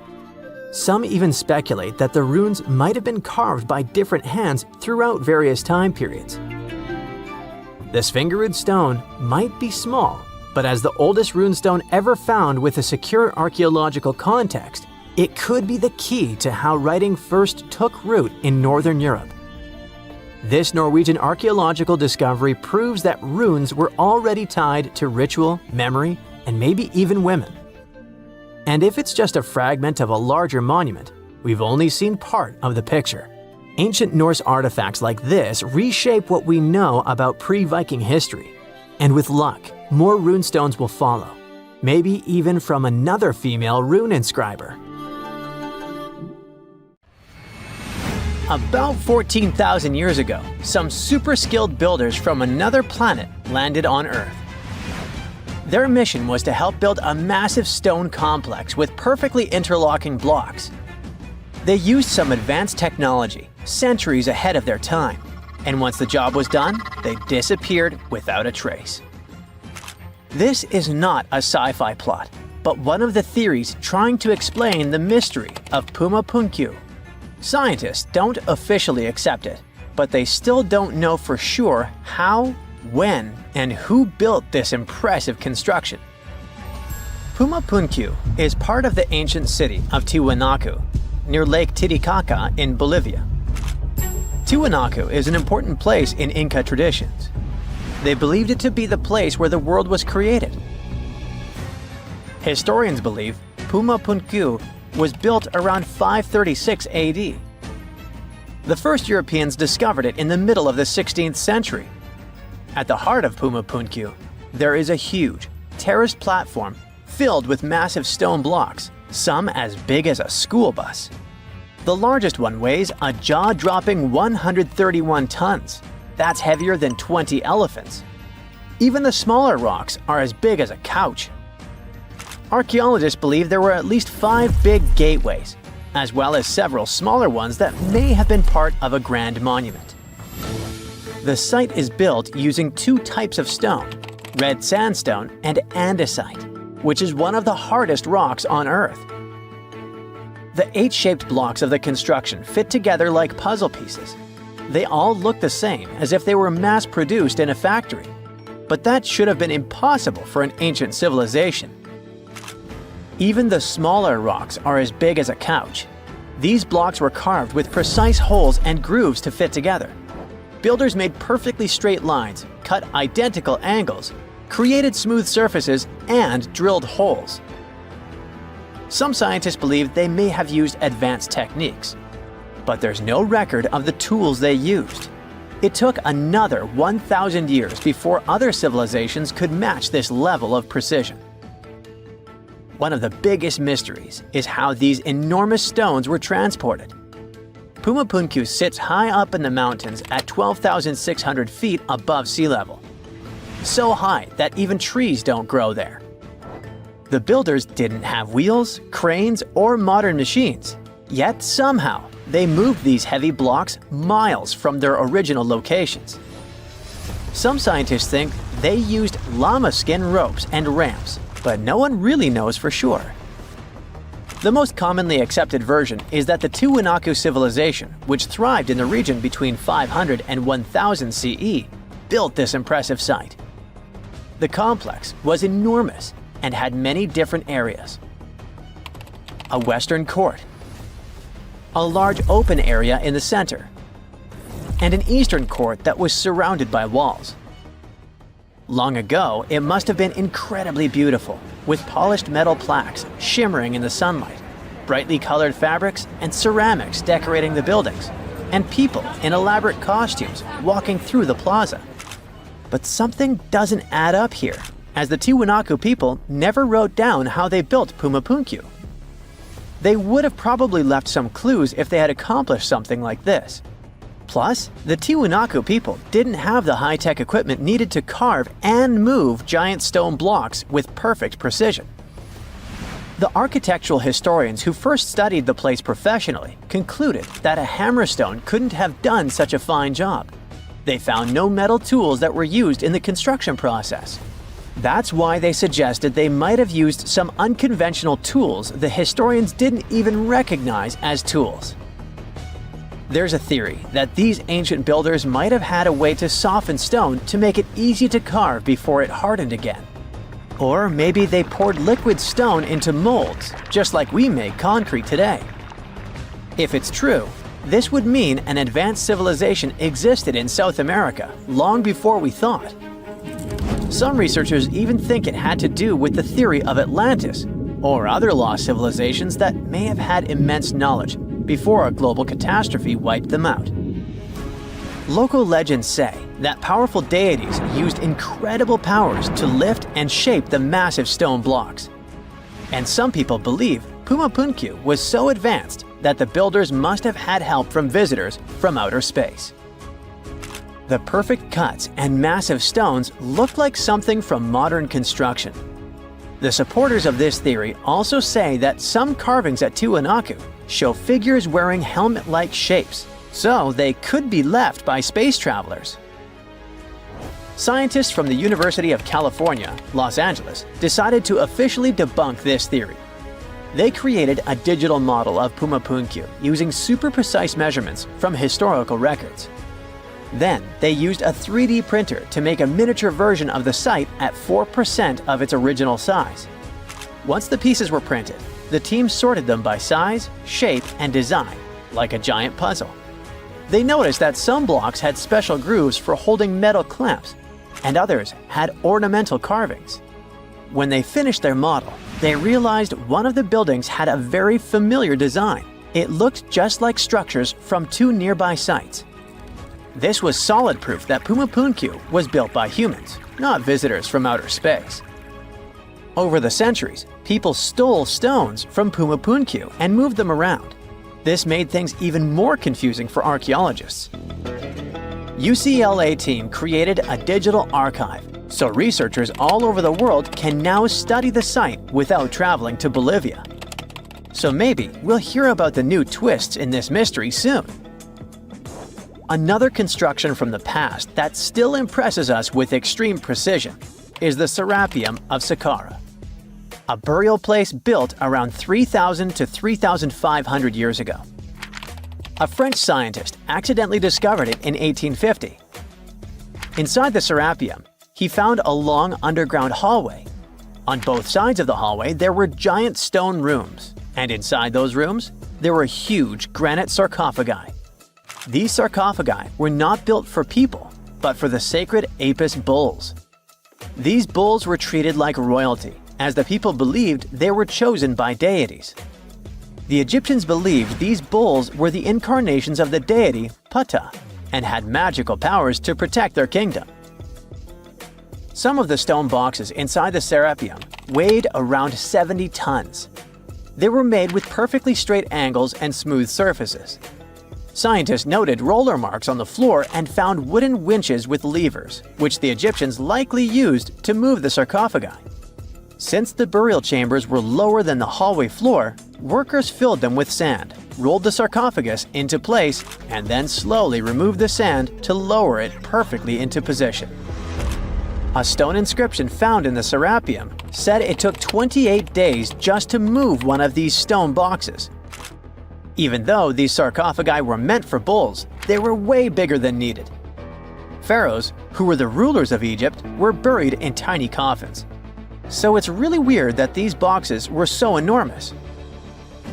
Another question is why they used granite, which is so hard to carve, instead of limestone. Some people believe the stone boxes weren't just tombs. They might have been ancient energy generators. The Egyptians knew about fermentation. If someone placed food or meat inside a perfectly sealed granite box and let fermentation happen, pressure would build up inside. Granite contains quartz, a special crystal that creates electricity when squeezed. As pressure increased, the box's lid could pop open, releasing gas. Ancient drawings found in the Serapeum show stones stacked on top of the boxes, which might have been used to make the lids even heavier and help produce more electricity. Thousands of years later, when explorers opened these boxes, they only found bull bones, maybe because all the organic material had disappeared over time. Scientists still aren't sure if the massive stone boxes were actually ancient energy systems, so the mystery lives on. Stonehenge is famous, but it isn't the oldest UK monument of its kind in England. That title belongs to Flagstones, a site that predates Stonehenge by about 200 years. In fact, it's possible that whoever built Stonehenge might have been copycats, or perhaps, as some prefer, inspired by flagstones. Let's start unraveling the mystery of flagstones by looking at its exact age. To crack this ancient puzzle, scientists turned to a powerful technique: radiocarbon dating prehistoric monuments. This method works on organic materials like wood, bone, or charcoal that are up to about 60,000 years old. Each of these materials contains something called carbon-14. When an organism passes away, its carbon-14 starts to break down at a predictable rate. By measuring how much is left, scientists can estimate the age of these ancient objects. The method is really impressive, so it doesn't come as a surprise that the inventor of this method was awarded the Nobel Prize. Radiocarbon dating has revealed that people built flagstones around 3200 BCE, making it older than even the earliest parts of Stonehenge. But the mystery of flagstones is just beginning to unfold. Flagstones is located in Dorset, in southwest England, about 37 miles away from Stonehenge. It was discovered in the 1980s when workers were building a new road. Archaeologists dug up a huge circular ditch about 330 feet wide, made with overlapping pits. Inside the pits, they found the remains of at least 7 people, a cremated adult, 3 young individuals, and 3 other adults whose bodies were partly cremated. This shows that people could have used the site as an ancient cremation burial site. Flagstones is basically a big, ancient circle that popped up right where early farming communities were spending their time. If you went there today, you wouldn't see any obvious walls or banks, but if you look inside the pits that make up the circle, you'll find chalk rubble from both sides. That's a clue that when people dug these pits, they used the dirt and chalk they took out to build up banks both inside and outside the circle. This special spot sits right in the middle of a whole bunch of other really old monuments and sites, which were built over thousands of years during the Neolithic and Bronze Ages. Experts have figured out the ages of some of these nearby places really well. For example, the ditch at Maiden Castle dates back to around 3600 BCE, and the Big Henge at Mount Pleasant was built around 2600 BCE. Today, half of Flagstones is under that road, and the other half is under an old historic house looked after by the National Trust. You can find objects from the site at the Dorset Museum. Because flagstones and early Stonehenge look so similar, with round enclosures, pits, and cremated burials, scientists used to think they appeared at the same time. But thanks to radiocarbon dating, we now know flagstones, this ancient cremation burial site, is the earliest big circular monument ever found in Britain. To figure out how old the site really is, researchers tested things like human bones, red deer antlers, and charcoal found there. One of the most puzzling discoveries was a young man who was buried under a huge sarsen stone in the middle of the circle. Someone left him there about 1,000 years after people used the site for the first time. This find just added to the mystery of flagstones. You're probably wondering about the flagstones versus Stonehenge comparison. Well, the latter is a mystery on its own, a big old circle of giant stones in the south of England. Those who made it didn't write anything down, so we don't know exactly what they were thinking. One old tale says that King Arthur's wizard, Merlin, used magic to move the stones from Ireland, where giants had put them together. Another story says that people from Denmark built it. Today, some people think extraterrestrial visitors made it. A man named John Aubrey started studying Stonehenge in the 1660s. He thought the Celts had built it for their priests, called Druids, but that turned out to be wrong. Radiocarbon dating of this prehistoric monument shows that its constructors built it in phases over several centuries. The construction started around 3100 BCE and continued till around 1600 BCE. First, about 5,000 years ago, it was just a round ditch in the ground. Then people added wooden posts. Around 2600 BCE, they brought big blue stones from Wales.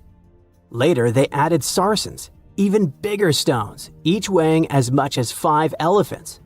They moved those stones from 19 miles away and placed them in a big circle with 5 tall stone arches shaped like a horseshoe. Experts think building Stonehenge took more than 20 million hours of hard work.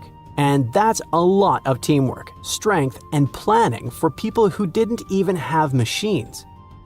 These days, there are a few different ideas about what Stonehenge was really used for. Some experts think it was a sacred place where people gathered for religious ceremonies. Others believe it was an early kind of science center used to study the sky and track time. Both groups notice that the stones at Stonehenge are lined up with the sun and moon, so people may have used the site to mark the changing seasons, especially during the summer and winter solstices. Some think it worked like a giant calendar, helping people figure out dates or predict things like solar eclipses. Stonehenge was an ancient cremation burial site too, at least for some time. Anyway, if we continue with the flagstones versus Stonehenge comparison, we can't but dwell more on the age of these monuments. Flagstones is older than Stonehenge. In fact, it's one of the oldest UK monuments. It's really special because it's the most ancient big round enclosure ever found in Britain. According to the newest studies, its age is about 5,200 years old. After it was built, more and more round monuments started popping up in other places too.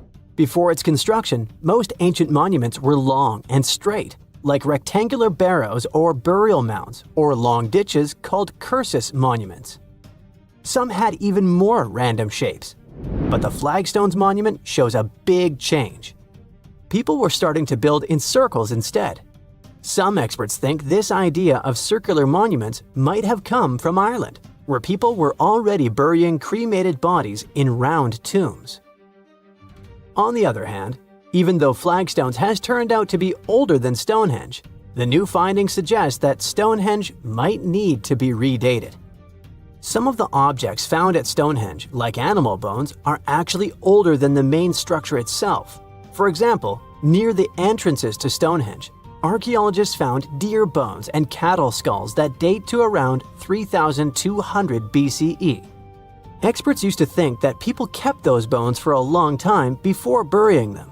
But it's possible there was an early version of Stonehenge made from overlapping pits that existed before the big circular ditch was built around 2,900 BCE. Now, could flagstones and Stonehenge have been part of a bigger shared tradition?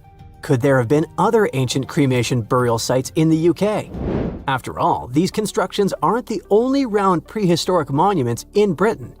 In Wales, there's a similar site called Llandagai, which also looks like a circular burial place.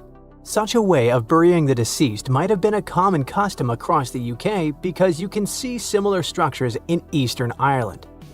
In the Boyne Valley, for example, there are ancient places like the Mound of the Hostages that people used in the same way.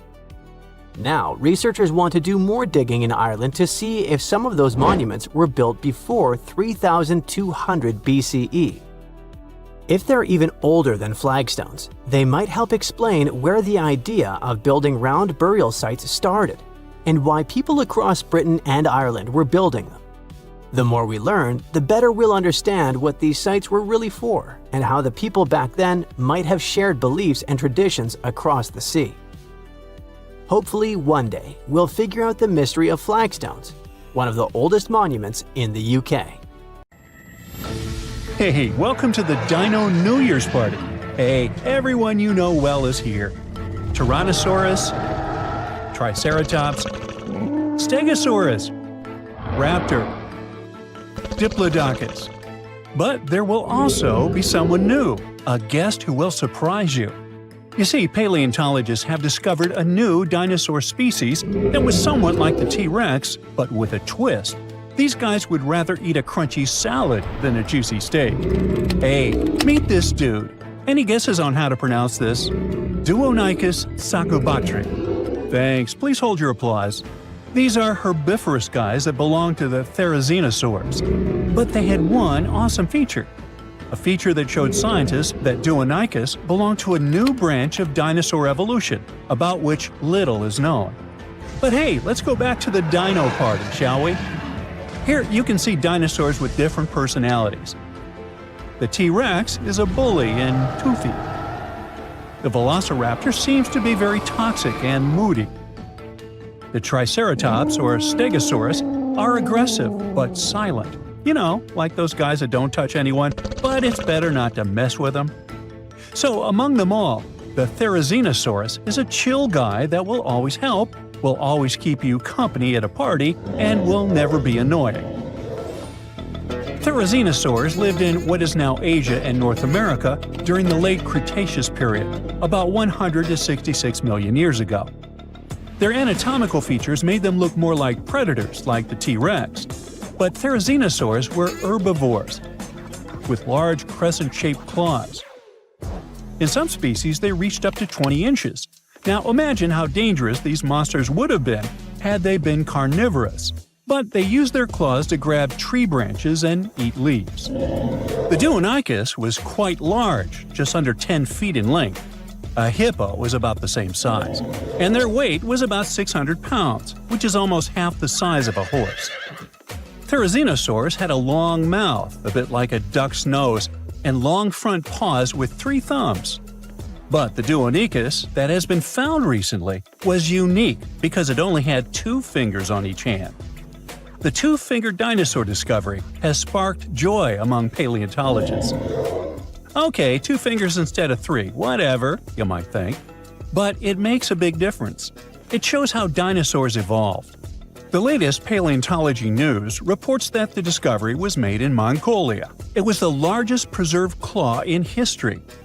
Its size was about 11 inches, and it had a curved shape. That means it was like a giant banana. The coolest thing was that the claw was covered with keratin. Our nails are made from this material too. Can you imagine? Large lizards that lived tens of millions of years ago had claws with the same composition as our nails. Nature is amazing, isn't it? Do you know this crazy theory that the T-Rex evolved into a chicken and the Velociraptor into an ostrich? There must have been tons of evolutionary changes. But the two-fingered dinosaur discovery offers us a more understandable and more detailed explanation of how dinosaurs evolved. Therizinosaurs had 3 clawed fingers on each paw, but why did nature get rid of one of them? Scientists believe that it was practical. It's possible that a paw with 2 fingers was much stronger and more flexible than a paw with 3. This way, dinosaurs could grab vegetation and branches, like chameleons do. Scientists have also suggested that the 2-fingered long paw helped the dinosaur defend itself, care for its mates, and even play. It's hard to imagine what they could be playing at. Maybe they did high fives or high twos. It would be cool if they had used those paw pliers not only for taking food, but for fighting off predators. And speaking of predators, the T-Rex had a similar front paw structure, but its small paws were useless. It would be cool if the Deinonychus could box with them or climb trees. Yes, it was an herbivore, but that doesn't mean that other bad dinosaurs could bully it. Let's just think that the Deinonychus was kind of weak and formidable to the strong. That's why it would be the most welcome guest at the dinosaur party. But the strangest guest at this party would be the Deinonychus, named Terrible Hands. The case of the Deinonychus shows how dinosaurs evolved from having 3-fingered paws to being 2-fingered. The Deinonychus shows that ancient lizards could evolve into a horse or something else. It sounds weird, but let's get to know this guy better. In 1965, the arms, hands, and shoulder girdle of an unknown dinosaur was discovered in the Gobi Desert in Mongolia. When paleontologists put the bones together, they got 2 long, creepy arms. For many years, those arms remained in the museum without a body. It looked funny and a little scary. Each arm was about 8 feet long. This is more than the tallest basketball players. Paleontologists were trying to find other dinosaur body parts in the Gobi Desert, but their attempts were unsuccessful. The Deinonychus became one of the most famous mysteries in paleontology. How big was the owner of such arms? What did it eat? How did it live? This remained unknown until 2014. According to the latest paleontology news about this lizard, a group of scientists from the Korea Institute of Geoscience and Mineral Resources has discovered other well-preserved remains of the Deinonychus. With their help, paleontologists have managed to recreate the lizard's appearance. And that breakthrough has turned out to be much cooler than the 2-fingered dinosaur discovery. Are you ready? The Deinonychus was colossal, rather slow, with a horse-like head and a spine that formed something like a hump. It looks super weird, even for a science fiction movie. This new dinosaur species belonged to Ornithomimosauria, an ostrich-like species, agile and fast-moving. But not the Deinonychus. Instead of speed and agility, the dinosaur had a large size. It was 36 feet long and weighed 13,200 pounds, which is almost the weight of an adult elephant and the length of half a metro wagon. Despite its size, the Deinonychus was quite harmless. Its long muzzle looked like that of a duck or a horse. It also had no teeth. So for tyrannosaurs and other predatory giants, it was an easy lunch. And this is not just a guess. Scientists found bite marks on the discovered skeletons of this dinosaur. It seems this poor big dude met some really bad and hungry guys. But what was lunch to this strange lizard itself? It ate almost everything: soft plants, algae, small vertebrates, and fish. It sucked food from the bottom of lakes and rivers with its beak and tongue and swallowed stones to help grind the food. Those stones crushed the pieces of food and thus helped the stomach to digest stuff more easily. The dinosaur used its terrible hands to dig and pick up food from trees and the ground. But the strangest part of its body was its back and tail. The bones at the end of its tail were joined into a single structure called a pygostyle. This thing supports the feathers of modern birds. Now, it's possible that the Deinonychus waved its tail like a fan, and its back had thick bone spikes that stuck up from its spine. Considering that those bones were covered with skin, The whole strange skeleton structure looked like a sail. You know how dinosaurs evolved to have such a strange shape and probably ask yourself, hey, what's the point? Well, scientists believe that the ligaments coming out of the spine help support the dinosaur's heavy belly and legs. To better understand how that could work, imagine cable-stayed bridges. Long vertical beams have many cables that hold the roadway. Similar, the dinokairos spikes and ligaments help to hold the dinosaur's weight. Now, back at our dino party, it would be a shy, tall dude who accidentally drops a drinking glass and makes you feel awkward. It's lonely. It dreams of finding friends. And it will surely find them. A diplodocus would make a great buddy. A herbivorous dinosaur with 2 fingers that looks like a predator and a horse-like giant with 2 long arms show us how diverse dinosaur evolution can be. T-Rex, Velociraptor, Diplodocus, and others are the superstars of the ancient world. It would be cool if paleontologists could discover new dinosaur species that would remove the old guard from their pedestal of fame. Would you like to see a movie starring the dinokairos and the duonicus? Hey, I would. During the early 1920s, the world was mesmerized by King Tut. A British archaeologist, Howard Carter, discovered the young pharaoh's tomb in Egypt's Valley of the Kings, 1922. But the public wasn't only interested in gold and jewelry. The press wrote about the curse of the pharaohs. But was it true? Was an ancient curse really the reason everyone entering the pyramids lost their lives? At the time, this was the only explanation for a series of unexplained passings. The man present at the opening of King Tut's burial chamber, George Herbert V, Earl of Carnarvon, lived only 5 more months after the discovery.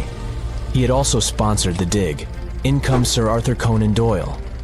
You probably know of him, the English writer behind Sherlock Holmes. He claimed that an evil elemental caused the explorer's demise. He must have been joking, right? Unfortunately, no. The newspapers continued to blame the pharaoh's curse after every Egyptologist left this world. These are the scientists who study the ancient cultures of Egypt. The archaeologist who opened King Tutankhamun's tomb passed away full 17 years after the discovery. The reason for it wasn't a secret: Hodgkin's disease. Yet again, journalists around the world wrote of a curse. This was getting ridiculous. But science must have had a rational explanation, right? Well, it did. And that explanation was common mold. Harmful fungi, Aspergillus, can survive for ages in sealed tombs. When humans inhale them, there's a high risk of infection in people who have a weakened immune system. Today, doctors believe this is what happened to the unfortunate explorer more than a century ago. Scientists now know that this type of fungi grows especially well on grain. And King Tut's tomb was full of offerings in the form of baskets full of raw grain and bread. Researchers discovered other varieties of fungi on ancient Egyptian mummies. These molds can easily cause some nasty consequences for humans. The danger of rotting organic material is real. Just look inside your fridge. Any food leftovers you have there start to go off after just 3 to 4 days. You can imagine what happens to food in a sealed chamber after thousands of years. Food is just one kind of organic material. There is also wood. If you expose it to water or even moisture in the air, it starts to deteriorate. You don't have to travel to Egypt to see the effects of this process. Any abandoned building in your neighborhood can serve as an example. When a piece of wood gets wet and has no way of drying out, there is going to be damage. From fungi to wood-boring insects, the list is long. Rotten wood presents a huge structural issue. Beams and floor panels are all made of timber, so you better not go inside a failing building. You can easily lose your footing. But this is just the tip of the iceberg.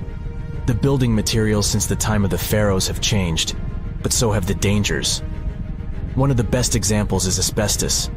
Until the 1970s, most home insulation materials contained this substance. It was in everything, from boilers to soundproofing. This microfiber provided excellent heat insulation. But then, the United States banned asbestos in 1989.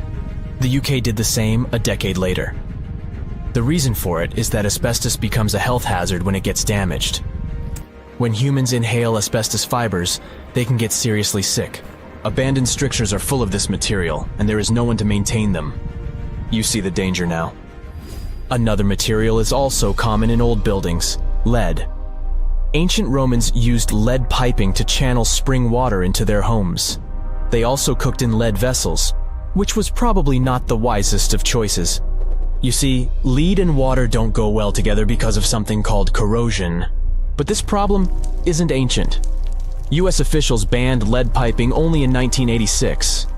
That means that 7% of American households still have lead service lines. And this is not the only source of poisoning. Until the mid-1960s, builders used lead paint to coat woodwork. In abandoned buildings, this lead coating snapped a long time ago. Anyone who touches doors and windows will disturb this lead dust and inhale it. The dust particles are at least visible to an unaided eye. This is not the case for carbon monoxide. This gas has no color, so you can't see it. It has no odor, so you can't smell it. No way to detect a carbon monoxide leak at all. And how does this dangerous gas usually escape? Poor maintenance. Well, abandoned buildings have zero maintenance. One second, you could be exploring an old factory, and the next you could feel dizzy with and have a terrible headache. These are just some of the symptoms of CO poisoning, the less severe ones. But what is the source? All it takes is for an old boiler to finally give way after years of neglect. We've reached an important question. What is the main factor in air quality inside a room? If you are thinking the level of oxygen, try again. It turns out that oxygen levels drop by only 0.3% in 8 hours inside an airtight room. This is a room in which doors and windows are sealed with tape, so the decrease is even smaller in normal conditions. Oxygen isn't the main problem. The levels of carbon dioxide rise sharply inside a sealed room. This is the direct result of human breathing. We inhale oxygen and exhale CO2. Think of it as a waste gas. Normally it's only a tiny portion of the air we breathe, 0.04%. But in a sealed room, high levels of carbon dioxide will make you feel drowsy. And that's the last thing you need when inside a dilapidated building. Carbon dioxide will decrease your ability to think clearly. Researchers from Harvard did an interesting study in 2016. They had office workers come in 6 days in a row to complete a problem-solving test. During the week, they gradually raised the carbon dioxide levels in the mock-up office. The results of the same test kept getting worse over time. There are many factors at play, but CO2 levels definitely had an impact on the workers' problem-solving ability. The test took place inside a typical office environment, not inside a crumbling building where visitors must watch their every step. When I say visitors, I really mean trespassers, and trespassing is a criminal offense in the United States. This goes both for private and public property. If you defy the law, you can be fined up to $5,000 or even face lockup time. That should make you think twice before jumping over a fence with a no trespassing sign. But again, you might not be the only one inside. You can never know who else is in the building. Perhaps a person up to no good? It doesn't have to be a person at all. Animals can pose a threat as well. You would be startled if you saw a rat, for example. But the poor animal would be scared as well. It might bite you. The list of diseases rats carry is pretty long. But rodents' teeth can cause other forms of damage. They grow constantly, so the animal has to constantly nibble on something to stop them from overgrowing. If you ever felt peckish at 1 a.m., you know the feeling. Electric cables are high on the rodents' menu. Abandoned buildings have plenty of those. Old wiring is dangerous on its own. Structures erected before 1984 often used wires made out of aluminum. Today, copper is the standard because an aluminum wire is 55 times more likely to catch on fire than a copper one. Flipping a switch in a rundown building can cost you your life. Be on alert for telltale signs that something is wrong. Lights that flicker, sparks from sockets, and the smell of smoke. And yeah, don't count on an earth cable to protect you from electrocution. Ground cables became standard only in the 1960s. Egyptian archaeologists made an extraordinary discovery near Cairo just recently. Drumroll, please. The most ancient and most complete mummy yet discovered in the country. Yes, they were keeping it under wraps. The 4,300-year-old mummy was found in a group of tombs close to the step pyramid of Djoser, dating back to the Egyptian Old Kingdom. It was covered in layers of gold. The team also found several other tombs, including one belonging to an ancient Egyptian official and another belonging to a secret keeper who had the power to perform special ceremonies. Another interesting tomb was that of a writer, which featured the largest statues ever found in the area. This vast burial site is also home to more than a dozen pyramids and resting grounds. Probably one of the most famous mummies in the world is that of Hatshepsut. She ruled Egypt like a boss for around 20 years, building all sorts of impressive buildings and creating new trade routes. But when archaeologist Howard Carter found her tomb in the Valley of the Kings, her sarcophagus was empty. However, Carter did find 2 coffins in another tomb, one of which belonged to Hatshepsut's wet nurse and the other to an unknown woman. In 2006, a team of specialists decided to investigate whether that mysterious lady was the queen herself. They found a molar tooth in a wooden box with Hatshepsut's name on it, and when they compared it to a gap in the mummy's mouth, it was a perfect match. Ramses II was a pretty impressive ruler, but it was his mummy that eventually made history. Now, we don't hear too much about his daddy. Okay, I'll stop. Ramses is considered to be the most powerful pharaoh in all of Egypt, as he reigned for a whopping 6 decades. He also lived to be over 90 years old. Now that's pretty amazing, considering the time he lived in. Ramses II supposedly had over 100 offspring too. Talk about a big family. When he passed away, his body was originally buried in the Valley of the Kings, but some sneaky guys tried to rob his tomb of all his treasures. Officials back in the day weren't having any of that though, so they moved his body to a secret location to keep it safe. Fast forward to the 1800s, and Ramses II's mummy was discovered along with a bunch of other rulers and important officials. But it wasn't in the best condition, so archaeologists flew it to Paris to get it, pampered. Problem was, he couldn't just be transported into another country. The only solution available was to give Ramses II his own passport. His occupation was listed as king, and the document even featured his photo. Most mummies aren't necessarily known for having the most hydrated skin. But that of an ancient woman, also known as Lady Di, proves otherwise. No, not that Lady Di. This wealthy lady from ancient times was discovered in an ornate tomb in 1971, and she looked fabulous, if we can say so about a mummy. Thanks to the special conditions in her tomb, like the moisture in the environment and the lack of oxygen, her body was almost perfectly preserved. Her skin was soft, her hair was on point, and she was still flexible. The museum that now proudly displays her mummy also shows a ton of fancy items that were buried with her, like dinnerware and musical instruments. Archaeologists investigated the mummy further and discovered that she passed away from a heart attack at around 50 years old. Even though it hasn't been around for over 2,000 years, Lady Di is still making history. The mummy of Otzi the Iceman was discovered in the Alps in 1991. Austrian authorities initially thought he was a modern mountaineer because he was so well preserved. Turns out, he was actually from the Copper Age. He was found in a mountain pass over 10,000 feet above sea level. Through studying his mummy, we've learned so much about life in Copper Age Europe. For example, we know that he was a native of Central Europe and enjoyed eating meat. He also suffered from arthritis, narrowing arteries, and intestinal problems. But he likely used acupuncture and medicinal herbs to treat these conditions. And apparently, he was pretty handy with tools. He sharpened them just days before his untimely demise. Who knows if he was expecting trouble or just getting ready for some routine work. Now, King Tut and his story is most likely the one that made all mummies famous. This pharaoh passed away at the young age of 19, more than 3,000 years ago. But his mummy is still one of the most well-known in the world. When his tomb was opened in 1922, people went wild because it was still intact, unlike many other royal tombs. It had some seriously blinged-out coffins, including one made of solid gold. Not only did Tut's tomb give us a glimpse into ancient Egyptian history, but his mummy also taught us a lot about the time he lived in. DNA analysis helped identify his parents and revealed that the pharaoh had a rare bone disorder that might have made walking a bit tough. Now, Ginger is most likely one of the coolest mummies you'll ever hear about. He's like a time traveler from 5,000 years ago who's still looking fly with his golden hair and perfectly preserved nails. Ginger was discovered in Egypt and is believed to be the earliest known mummified body. Before people even knew about mummification, they used to place bodies in shallow graves in the hot, dry sand.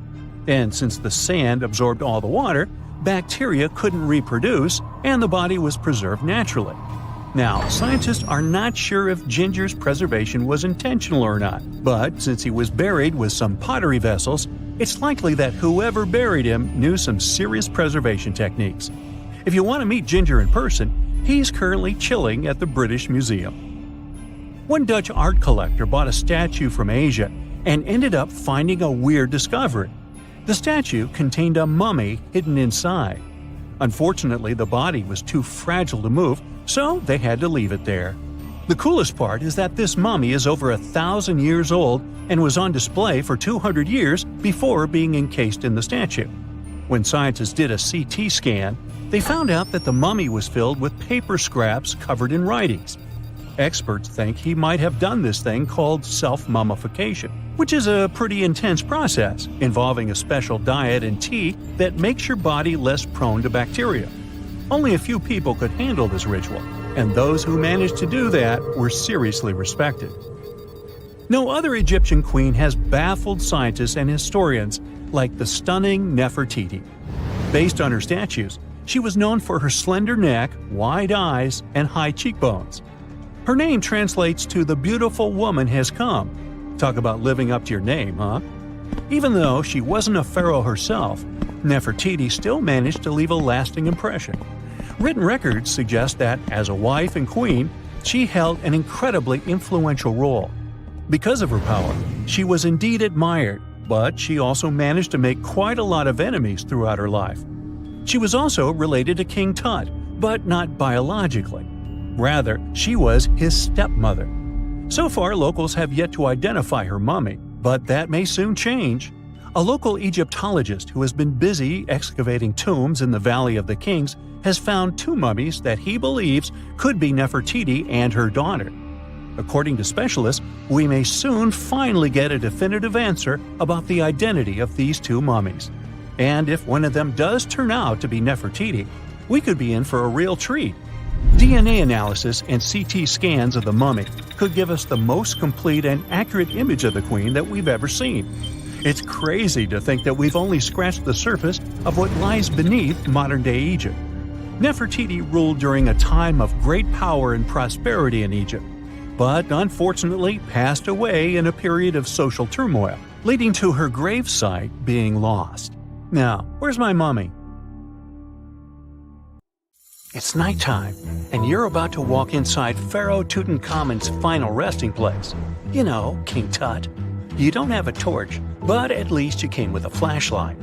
You walk down several flights of stairs and observe how the walls are carved in hieroglyphics and what looks like a spell. Those who take anything from this place will be doomed for life, the spell says. Even if you don't really believe it, this scares you a little bit. You find a huge stone door. Is it a trap? You manage to open it, but oh no, it's only an empty chamber. You check your map. It seems like you're heading in the right direction. After what feels like hours, you realize you must be trapped inside a labyrinth. You try to retrace your steps, but you can't find the door where you came in from anymore. That's it, you think to yourself. You've fallen for the Pharaoh's trap. What's worse, you didn't bring a lunch. Okay, so we've all seen Hollywood movies where the main character is exploring ancient ruins and faces some seriously dangerous traps, right? We've been told Egyptian royalty protected their final resting places with venomous scorpions and snakes, sliding doors that will trap you for life, and giant rolling boulders that will crush anyone on their paths. The thing is, were these traps truly real? Well, I regret to be the one to break it to you, but this is all fiction. These elaborate traps were too technologically advanced for ancient civilizations to pull off. That is not to say, however, that there weren't any traps at all. Ancient civilizations, like the Egyptians and the Mayans, are known for their practice of building entire monuments dedicated to the ones who had passed away. These structures would often reflect the position of person occupied in society. So, for the really important people, the VIPs of their times, massive monuments were built to host their bodies long after they were gone. Some of these civilizations believed that a person's life would continue on the other side of the veil. For that reason, a person would be buried together with the belongings of their current life. If they had a lot of money and power and stuff, that meant their resting places would be filled with riches and gold. Now imagine if you lived in ancient Egypt and you knew exactly where all the pharaohs' tombs were located and had heard rumors of the amount of wealth kept in these places. Maybe you would be tempted to go check it out, right? We're talking about large rooms filled from floor to ceiling with golden artifacts, jewels, and even money. I mean, it does sound tempting. And since there weren't any security guards protecting the entrance of these places, Egyptians needed to get creative as to how they would protect these riches. These old civilizations found some traps to be useful. A recurring one was building empty rooms inside the monument to confuse a burglar. Now, let's take a look at Amenhotep III's final resting place as an example. It was built in the city of Luxor, in a spot also known as the Western Valley of the Kings. Two French engineers originally discovered the monument between 1905 and 1914 CE. The structure is huge and has more than 10 chambers, connected by long corridors and steep stairways. The King's Chamber is the most hidden one, and for an outsider to try and find it, they will probably enter a lot of empty rooms beforehand. Other pharaohs tried to protect their riches by commissioning monuments with false doors concealing pits that were up to 20 feet deep. This way, an unwarned and unwanted visitor would be surprised by the deep hole on their way to the king's resting chamber. Alongside false doors, pharaohs made sure to build labyrinth-style corridors and false walls. This way, robbers could take hours or days before they found the king's real chamber. As to pits with poisonous snakes on them, if there were any reptiles inside these monuments, they probably got inside on their own and would most likely not stay there for long. There is no way snakes would survive years and years without food inside these pits. So yes, another Hollywood-induced belief right there. If these traps seem boring to you, archaeologists did find an interesting deterrent in the final resting place of the Red Queen of Palenque in Mexico. Palenque was one of the most powerful Mayan cities in pre-Columbian Mexico, and the Red Queen was believed to be the grandmother of the last Mayan king, undoubtedly a person of immense importance to the empire. In her honor, a huge monument was built to keep her body after her passing. The discovery of the tomb itself was already thrilling. Archaeologists found an ancient monument when digging at the site back in 1994. The first thing they found was a room with a hidden door. Once they opened the door, they discovered a long corridor. Finally, at the end of this corridor was the Queen's chamber. The team of archaeologists was beyond excited to unearth this chamber with the mummy of the Queen herself still inside it. They found her to be accompanied by her pearls, jade shells, and expensive rocks. But as the team explored the remains, they saw something rather strange. The room was filled with a red-colored powder. Researchers knew that the color red was important to the Mayan people, and that much of their clothing and buildings were decorated with this color. But they didn't understand why the queen was buried with this unknown red substance. After they took a sample back with them for further analysis, they discovered that the red powder was cinnabar, a very dangerous mineral. This powder, when inhaled, can cause, shall we say, severe health damage to a person. The team concluded that this could only be a trap for anyone trying to steal her riches. Okay, so dangerous powders might have worked as the most intense traps we've seen until now.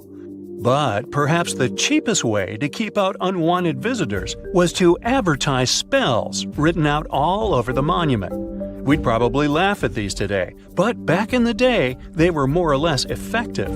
Spells usually said that the person who took anything from that place would meet a tragic fate. Some spells said that robbers would lose their houses in big fires or terrible floods. Other spells said burglars would have incurable and undiagnosed health issues, but they weren't really enough to stop people from taking any gold. There are some stories surrounding how these spells might have been real.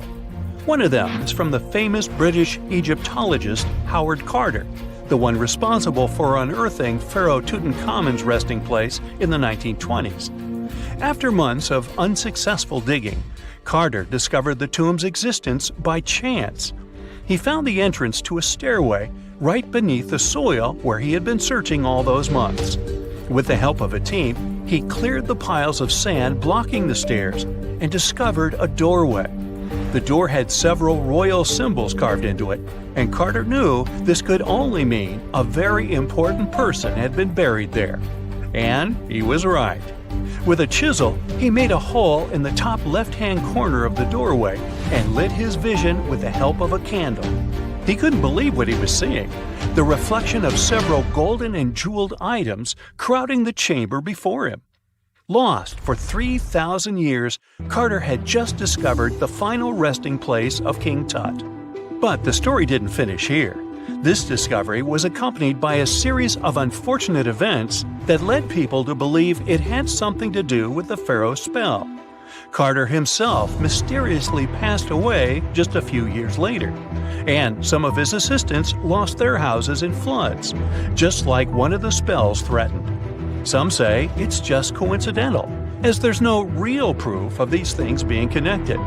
Well, what do you think? Was this an effective trap after all? In November 1922, a boy walked through the desert mountains of Egypt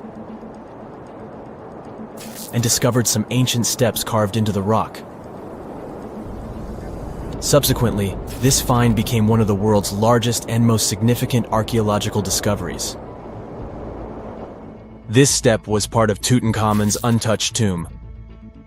Archaeologists found about 5,000 ancient objects, including jewelry, fabrics, painted vases, and funeral masks. You've probably seen one of them.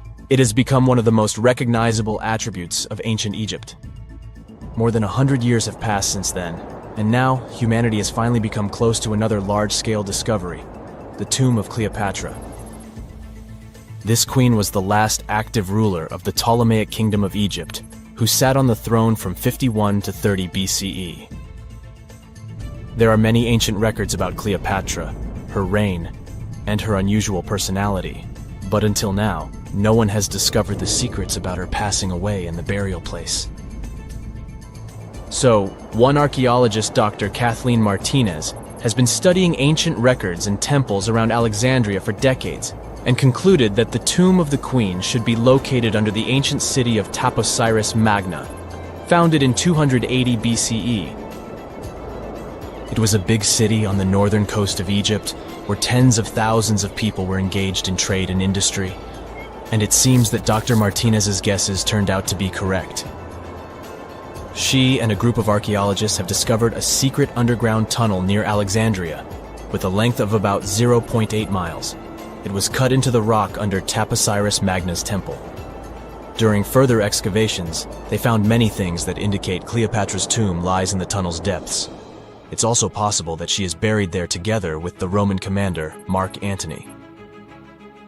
According to ancient records, Cleopatra and Mark Antony loved each other and together opposed the Roman Senate, which declared Antony a traitor. The fact that natural disasters have occurred on the territory of Taposiris Magna for thousands of years can complicate the excavations. Earthquakes and floods destroyed the city and possibly flooded its underground tunnels.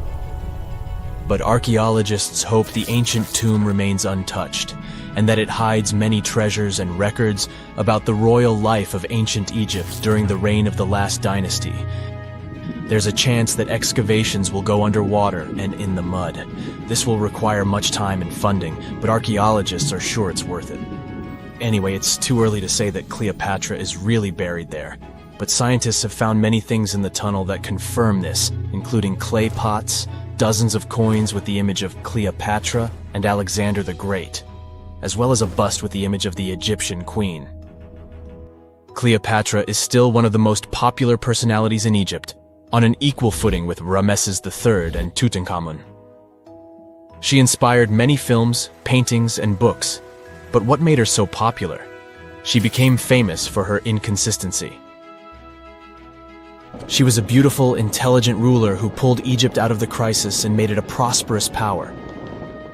Medieval Arabic texts say she knew chemistry, mathematics, and philosophy, and may have written several scientific books. She knew several languages and had excellent diplomatic skills. At the same time, there are many legends that she was a femme fatale who drove many men crazy. However, there's no evidence that her beauty was incomparable. The image of a stunning model was created by Hollywood when it made several films where famous actresses performed the role of Cleopatra. And the Roman Emperor Octavian, the adopted son of Julius Caesar, specially created the image of Cleopatra as an insidious seductress because he was her enemy. Even though she was born in Egypt, Cleopatra wasn't an Egyptian. Her ancestors were Greeks, among whom was one of the generals of Alexander the Great. However, the people of Egypt loved her. She learned the language and was very sensitive to the traditions of this country. She knew the history, mentality, and customs of ancient Egypt well. She raised the level of its economy and strengthened its status as a world power. Much of this was made possible thanks to her cunning and impressiveness. She loved theatrical performances and lavish celebrations. She knew how to surprise people and put on a show. But behind the exterior image of a luxury lover was an intelligent and calculating ruler. Ancient Egypt was a rich, luxurious country, and Cleopatra did everything to increase its wealth and strengthen its position in the international arena. For example, she was once in conflict with her brother Ptolemy XIII. The queen knew that she wouldn't be able to resist him, so she decided to attract Julius Caesar to their side. The Roman emperor arrived in Alexandria, where Cleopatra wanted to meet him, but Ptolemy knew about her plans and was about to prevent her from coming to Caesar. Then, instead of a rich and noisy arrival, Cleopatra decided to make her visit inconspicuous. She wrapped herself in a carpet or linen bag the emperor's servants carried into Caesar's private chambers. Cleopatra emerged from the carpet and impressed the Roman emperor with her beauty and determination. As a result, they fell in love with each other and became close allies. After some time, she impressed another influential Roman for diplomatic purposes. She arrived to meet Mark Antony on a golden barge with purple sails and silver oars. Cleopatra was dressed in the image of Aphrodite and sat under a magnificent canopy. Her servants dressed like cupids and were blowing her fan and burning incense. But Cleopatra created such a show for a reason. She knew that Antony revered Greek mythology and considered himself the embodiment of Dionysus. As a result, he was so impressed with this woman that he ended up marrying her. Cleopatra defended her crown, strengthened her alliance with Rome, and bore Antony 3 children. In Egypt, they threw big parties and enjoyed wealth with power. However, the relationship of a high-ranking official with the Egyptian queen caused a scandal in Rome. Octavian was Antony's primary opponent in the struggle for power, so he exploited the situation to darken the competitor's reputation. He used propaganda to make Cleopatra an insidious seductress in the eyes of Roman citizens. He accused Antony of succumbing to her charms. The Roman Senate supported Octavian and declared Cleopatra an enemy. In 33 BCE, this conflict reached a high point when Antony's navy clashed with Octavian's fleet. The latter won and forced his enemy to flee to Egypt with Cleopatra. According to some records, they took refuge near Alexandria. Pursued by the Romans, they hid in one of Cleopatra's palaces and met their end. Some legends say that Cleopatra was an expert in poisons. She provoked a venomous snake, a viper or an Egyptian cobra, to bite her. Also, according to another legend, she pricked herself with a poisonous needle. There's a theory that Cleopatra always carried an ampule with poison inside her hairbrush. And when she was cornered, she soaked the needle with this poison and pricked herself. None of this can be said for sure. Scientists are still trying to find out the truth. Perhaps when they reach Cleopatra's tomb, the world will get more answers about her tragic fate. She is considered the last ruler of Egypt. After her passing, Octavian plundered her palaces and temples and returned to Rome, where he became the main emperor. He successfully ruled the country and expanded its borders. His reign ended when he turned 75. World history would have looked different if Cleopatra and Mark Antony hadn't lost that naval battle. By the way, did you know that more time has passed between Cleopatra's reign and Neil Armstrong's flight to the moon than between the reign of the Egyptian queen and the construction of the Great Pyramid of Giza? Armstrong took a step on the Earth satellite in 1969, 38 years after the birth of Cleopatra. And the construction of the pyramid took place in 2560 BCE. Imagine how long the history of ancient Egypt is. Cleopatra is closer to us in time than to the pyramids. And now we're off to almost 5,000 years ago. Let me take you to ancient Egypt, where back in 2550 BC, guess what? The construction of the Great Pyramids of Giza started. People learned to build cathedrals and skyscrapers, but it wasn't until recently that these massive buildings appeared. It's still a mystery to even modern scientists how these pyramids were built 5,000 years ago. No wonder they are one of the 7 wonders of the ancient world. They're also the oldest of them and the only wonder of the ancient world that still exists in the 21st century. It must have taken a lot of cooperation to build a thing that massive, even for today's metrics. But the Giza pyramids weren't the first pyramids ever. The first one, called the Step Pyramid, was built around 80 years before the first Pyramid of Giza in 2630 BC for King Djoser. It wasn't meant to be extraordinary, but ended up being quite impressive. It was a pyramid of 6 stepped layers of stone. It was 204 feet high, which is as tall as a 19-story building. And it was the tallest building that existed at that time. It wasn't just a pyramid though, it was surrounded by a whole complex of buildings, including even courtyards. In ancient Egypt, people believed in the afterlife, so everyone, especially kings, wanted to make sure they had everything they needed to get ready for it. Here's why the pyramid complex was perfectly supplied with a lot of objects people used every day. The complex included a pyramid and a kind of a palace. Those buildings had many things the king loved and might need one day, like furniture, food, and gold vessels. After Djoser, building pyramids became common practice, but many pyramids weren't finished. It would usually take about 20 years to build one, but many rulers reigned way less than that. Overall, there are more than 100 pyramids. The most famous pyramids are the Great Pyramids of Giza. The first one and the biggest one was built for Pharaoh Khufu, around 2550 BC. Initially, it was 481 feet tall, which is as tall as a 40-story building. The second pyramid was built for Khufu's son, Pharaoh Khafre, around 2520 BC. It's just a bit shorter, usually standing at 471 feet high, a 39-story building. This is the pyramid with the famous statue of the Sphinx. Sphinxes have a lion's body and a human head. They were built to guard important areas. This one has the head of Pharaoh Khafre and is guarding his pyramid, facing the sunrise. The Sphinx is most well known and is one of the world's biggest and oldest statues. Originally, it had red color and did have a nose. It's still possible to see the trace of red pigment by its ears. But no one knows exactly when the nose disappeared. For some time, the Sphinx was sort of hidden underground, being covered with sand up to its shoulders. Luckily, in the early 1800s, an adventurer with a team of 160 people dug it out. The third Pyramid of Giza is the smallest one, being more than twice shorter. Originally, it was 218 feet high, about the height of a 20-story building. Built in 2490 BC, it was a pyramid for Khafre's son, Menkaure. The pyramids are designed to align with the points of the compass, and their sides symbolize the rays of the sun. But back at the time, there were no compasses. Ancient Egyptians figured out the directions themselves, and with amazing precision. To align the pyramids, they used 2 constellations. Originally, the pyramids were covered in smooth white limestone and had a gold-silver top to reflect the sun. Later, the white limestone was taken from the pyramids by other kings and used for other buildings. Scientists estimated that ancient Egyptians used about 2.3 million stone blocks to build the first pyramid. Each block weighed more than 1 ton. This is the weight of a rhino. Some blocks were even bigger, being almost as heavy as an elephant. 4.5 millennia ago, there was no modern equipment to help build it.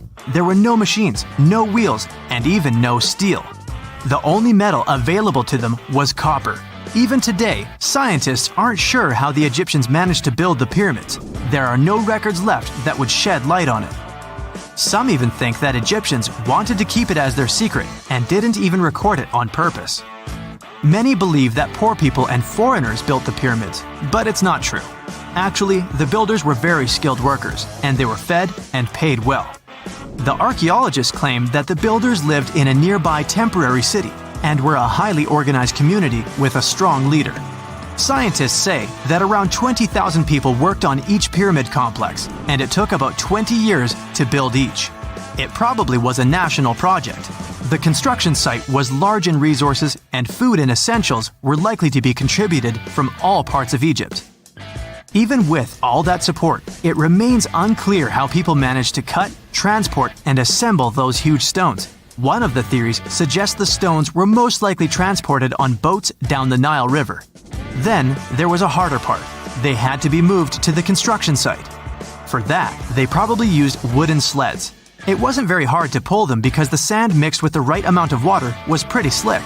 And 10 people could move a sled even with a rock weighing 1 ton pretty easily. Finally, one last problem. The stones had to be lifted and put into place. Archaeologists have discovered the remains of the ramps system that dates back to when the pyramids were built. Most likely, the Egyptians designed a unique system to move and pull huge stone blocks, but no one knows what it looked like exactly. The most common opinion is that there were several ramps around the pyramid to help move the blocks. The ramp was growing with the pyramid getting higher. They suppose people were walking up the stairs, pulling the stone on the wooden sled up in the middle on the sandy ramp. But this is just one of the options. Others say that the ramps were going around the pyramid. Some say the ramps were inside the pyramid. But we'll never know for sure, and it'll forever remain a mystery, just like the ancient Egyptians wanted. Surprisingly, there's not much inside the pyramids. Most of it is just solid stone with very little open space. But let's take a quick look inside the biggest of the pyramids of Giza.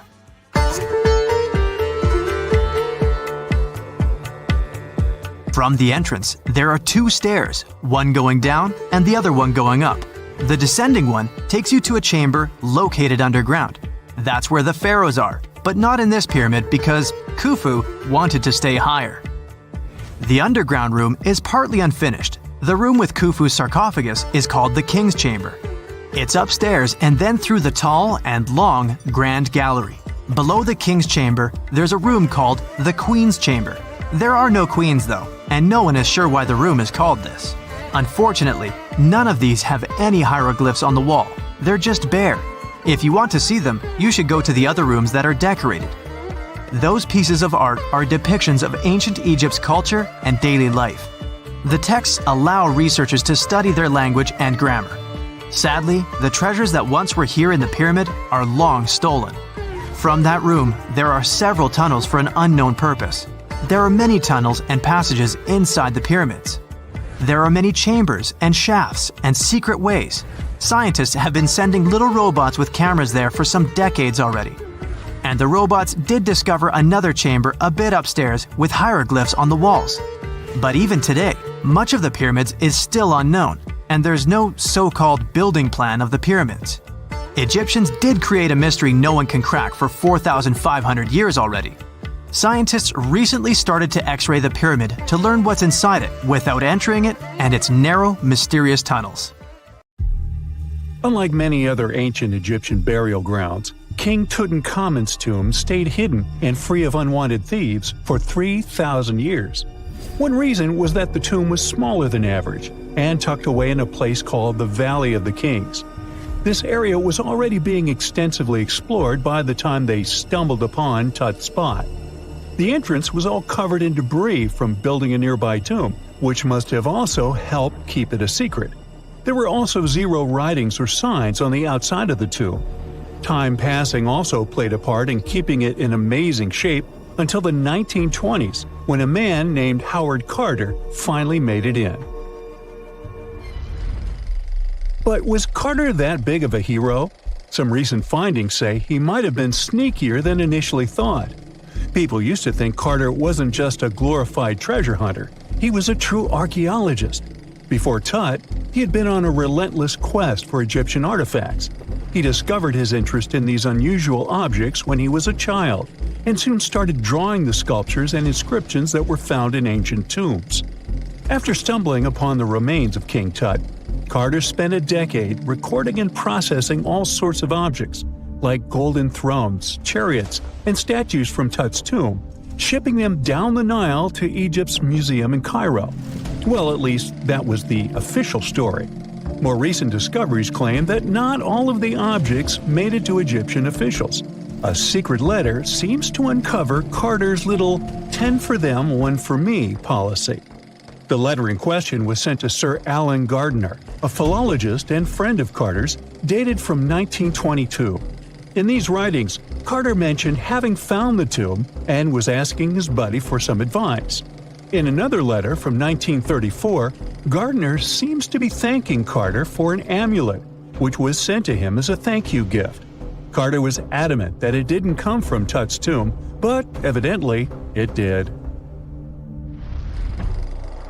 Even the British director of the Egyptian Museum was onto Carter's sneaky endeavors, but couldn't prove it. He compared Gardiner's amulet to others from Tut's tomb, and lo and behold, they were a perfect match. Gardiner was so disappointed to have been put in such a sticky situation that he vented to Carter in another letter. Deciding to be a good friend, Gardiner didn't throw the famous archaeologist under the bus. Instead, he advised Carter to take those stolen goods back to Cairo, just like he'd advise you to like this video and subscribe to the Brightside channel for more amazing videos on the most unique topics in history. It's not the only shady piece of information on Carter's post-discovery behavior. In 1947, a man named Alfred Lucas, who used to work with a controversial archaeologist, gave some information in an obscure journal in Cairo. He claimed that Carter sneakily cracked open the burial chamber door himself. Then he sealed it back up like nothing had happened before the official uncovering. Now, why would he do that? Well, the same theory suggests that Carter and his crew might have entered the tomb early so they could get their hands on some ancient goodies.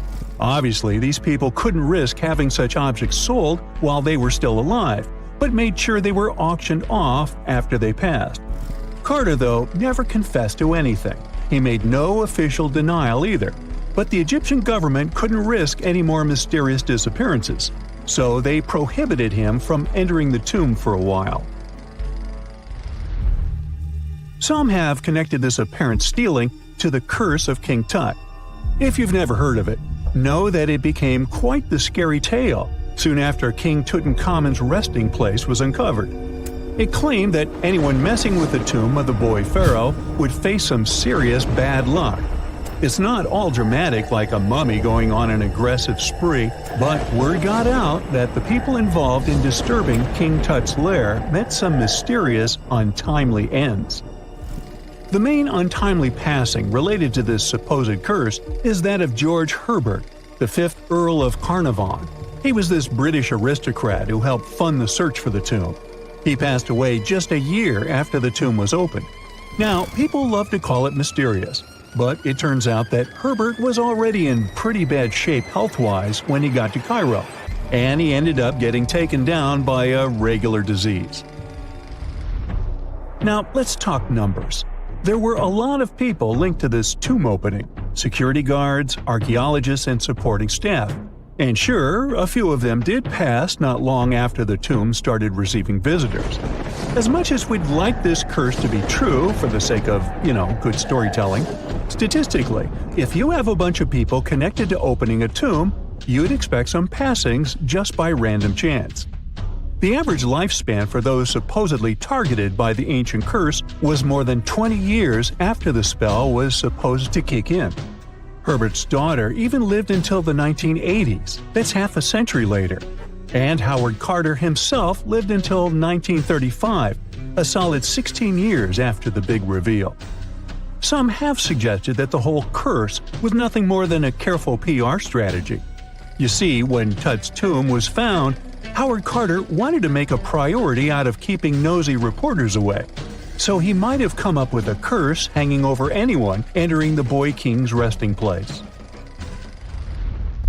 But What was stolen from King Tut's tomb anyway? Well, some jewelry to begin with. It might have been snatched by Howard Carter himself, according to a French specialist. He did some intensive research by looking at old pictures taken from inside the tomb back in the 1920s. He compared those images to various objects from museums and auction houses. He soon started to piece together the whereabouts of some of Tut's jewelry. First up, there's this collar that used to be on Tut's chest. It was all broken into pieces, and some parts went via Carter to the Nelson Atkins Museum in Missouri. Meanwhile, other bits ended up on a necklace owned by some unnamed people who tried to sell it in 2015 but failed. Even the Nelson Atkins Museum agrees, as they've confirmed the information on their website. Then there's a headdress piece. Some beads from it that once belonged to Tut apparently got stolen by Carter too. They were also strung into a necklace and are now being held at the St. Louis Art Museum. Another fancy collar made out of glazed ceramic magic spent some time at the Met, far away in New York. Thankfully, it was sent back to Egypt a bit over a decade ago. This seems to have been, as you'd expect by now, also stolen by Carter. Missing artifacts aside, King Tut still gave a ton of amazing objects that helped us learn more about this incredible ancient culture. Starting with the famous burial mask. It's this massive 21-inch gold art piece with semi-precious stones and glass paste. It weighs 22 pounds and showcases the boy pharaoh with a long beard and a headdress with a cobra and vulture. On the back, there's this spell from an important ancient Egyptian spiritual book that's supposed to make sure it works just as well in the afterlife. Tut was also apparently a board game enthusiast. They found 4 board games in his tomb, some made of ivory. Archaeologists also found a pair of gold sandals, though you'd imagine they were more for show than for comfort. In fact, the pharaoh probably never wore them in his lifetime. Now, speaking of fashion items, it turns out Tut was quite the fancy ruler. They even found a mannequin in his tomb that was used to pick out, adjust, and store his outfits and jewelry. The boy king seemed to have also enjoyed some music, based on the 2 trumpets historians found in his tomb. Though they were played back in 1935 in a BBC broadcast, the instruments are today considered too fragile to be maneuvered.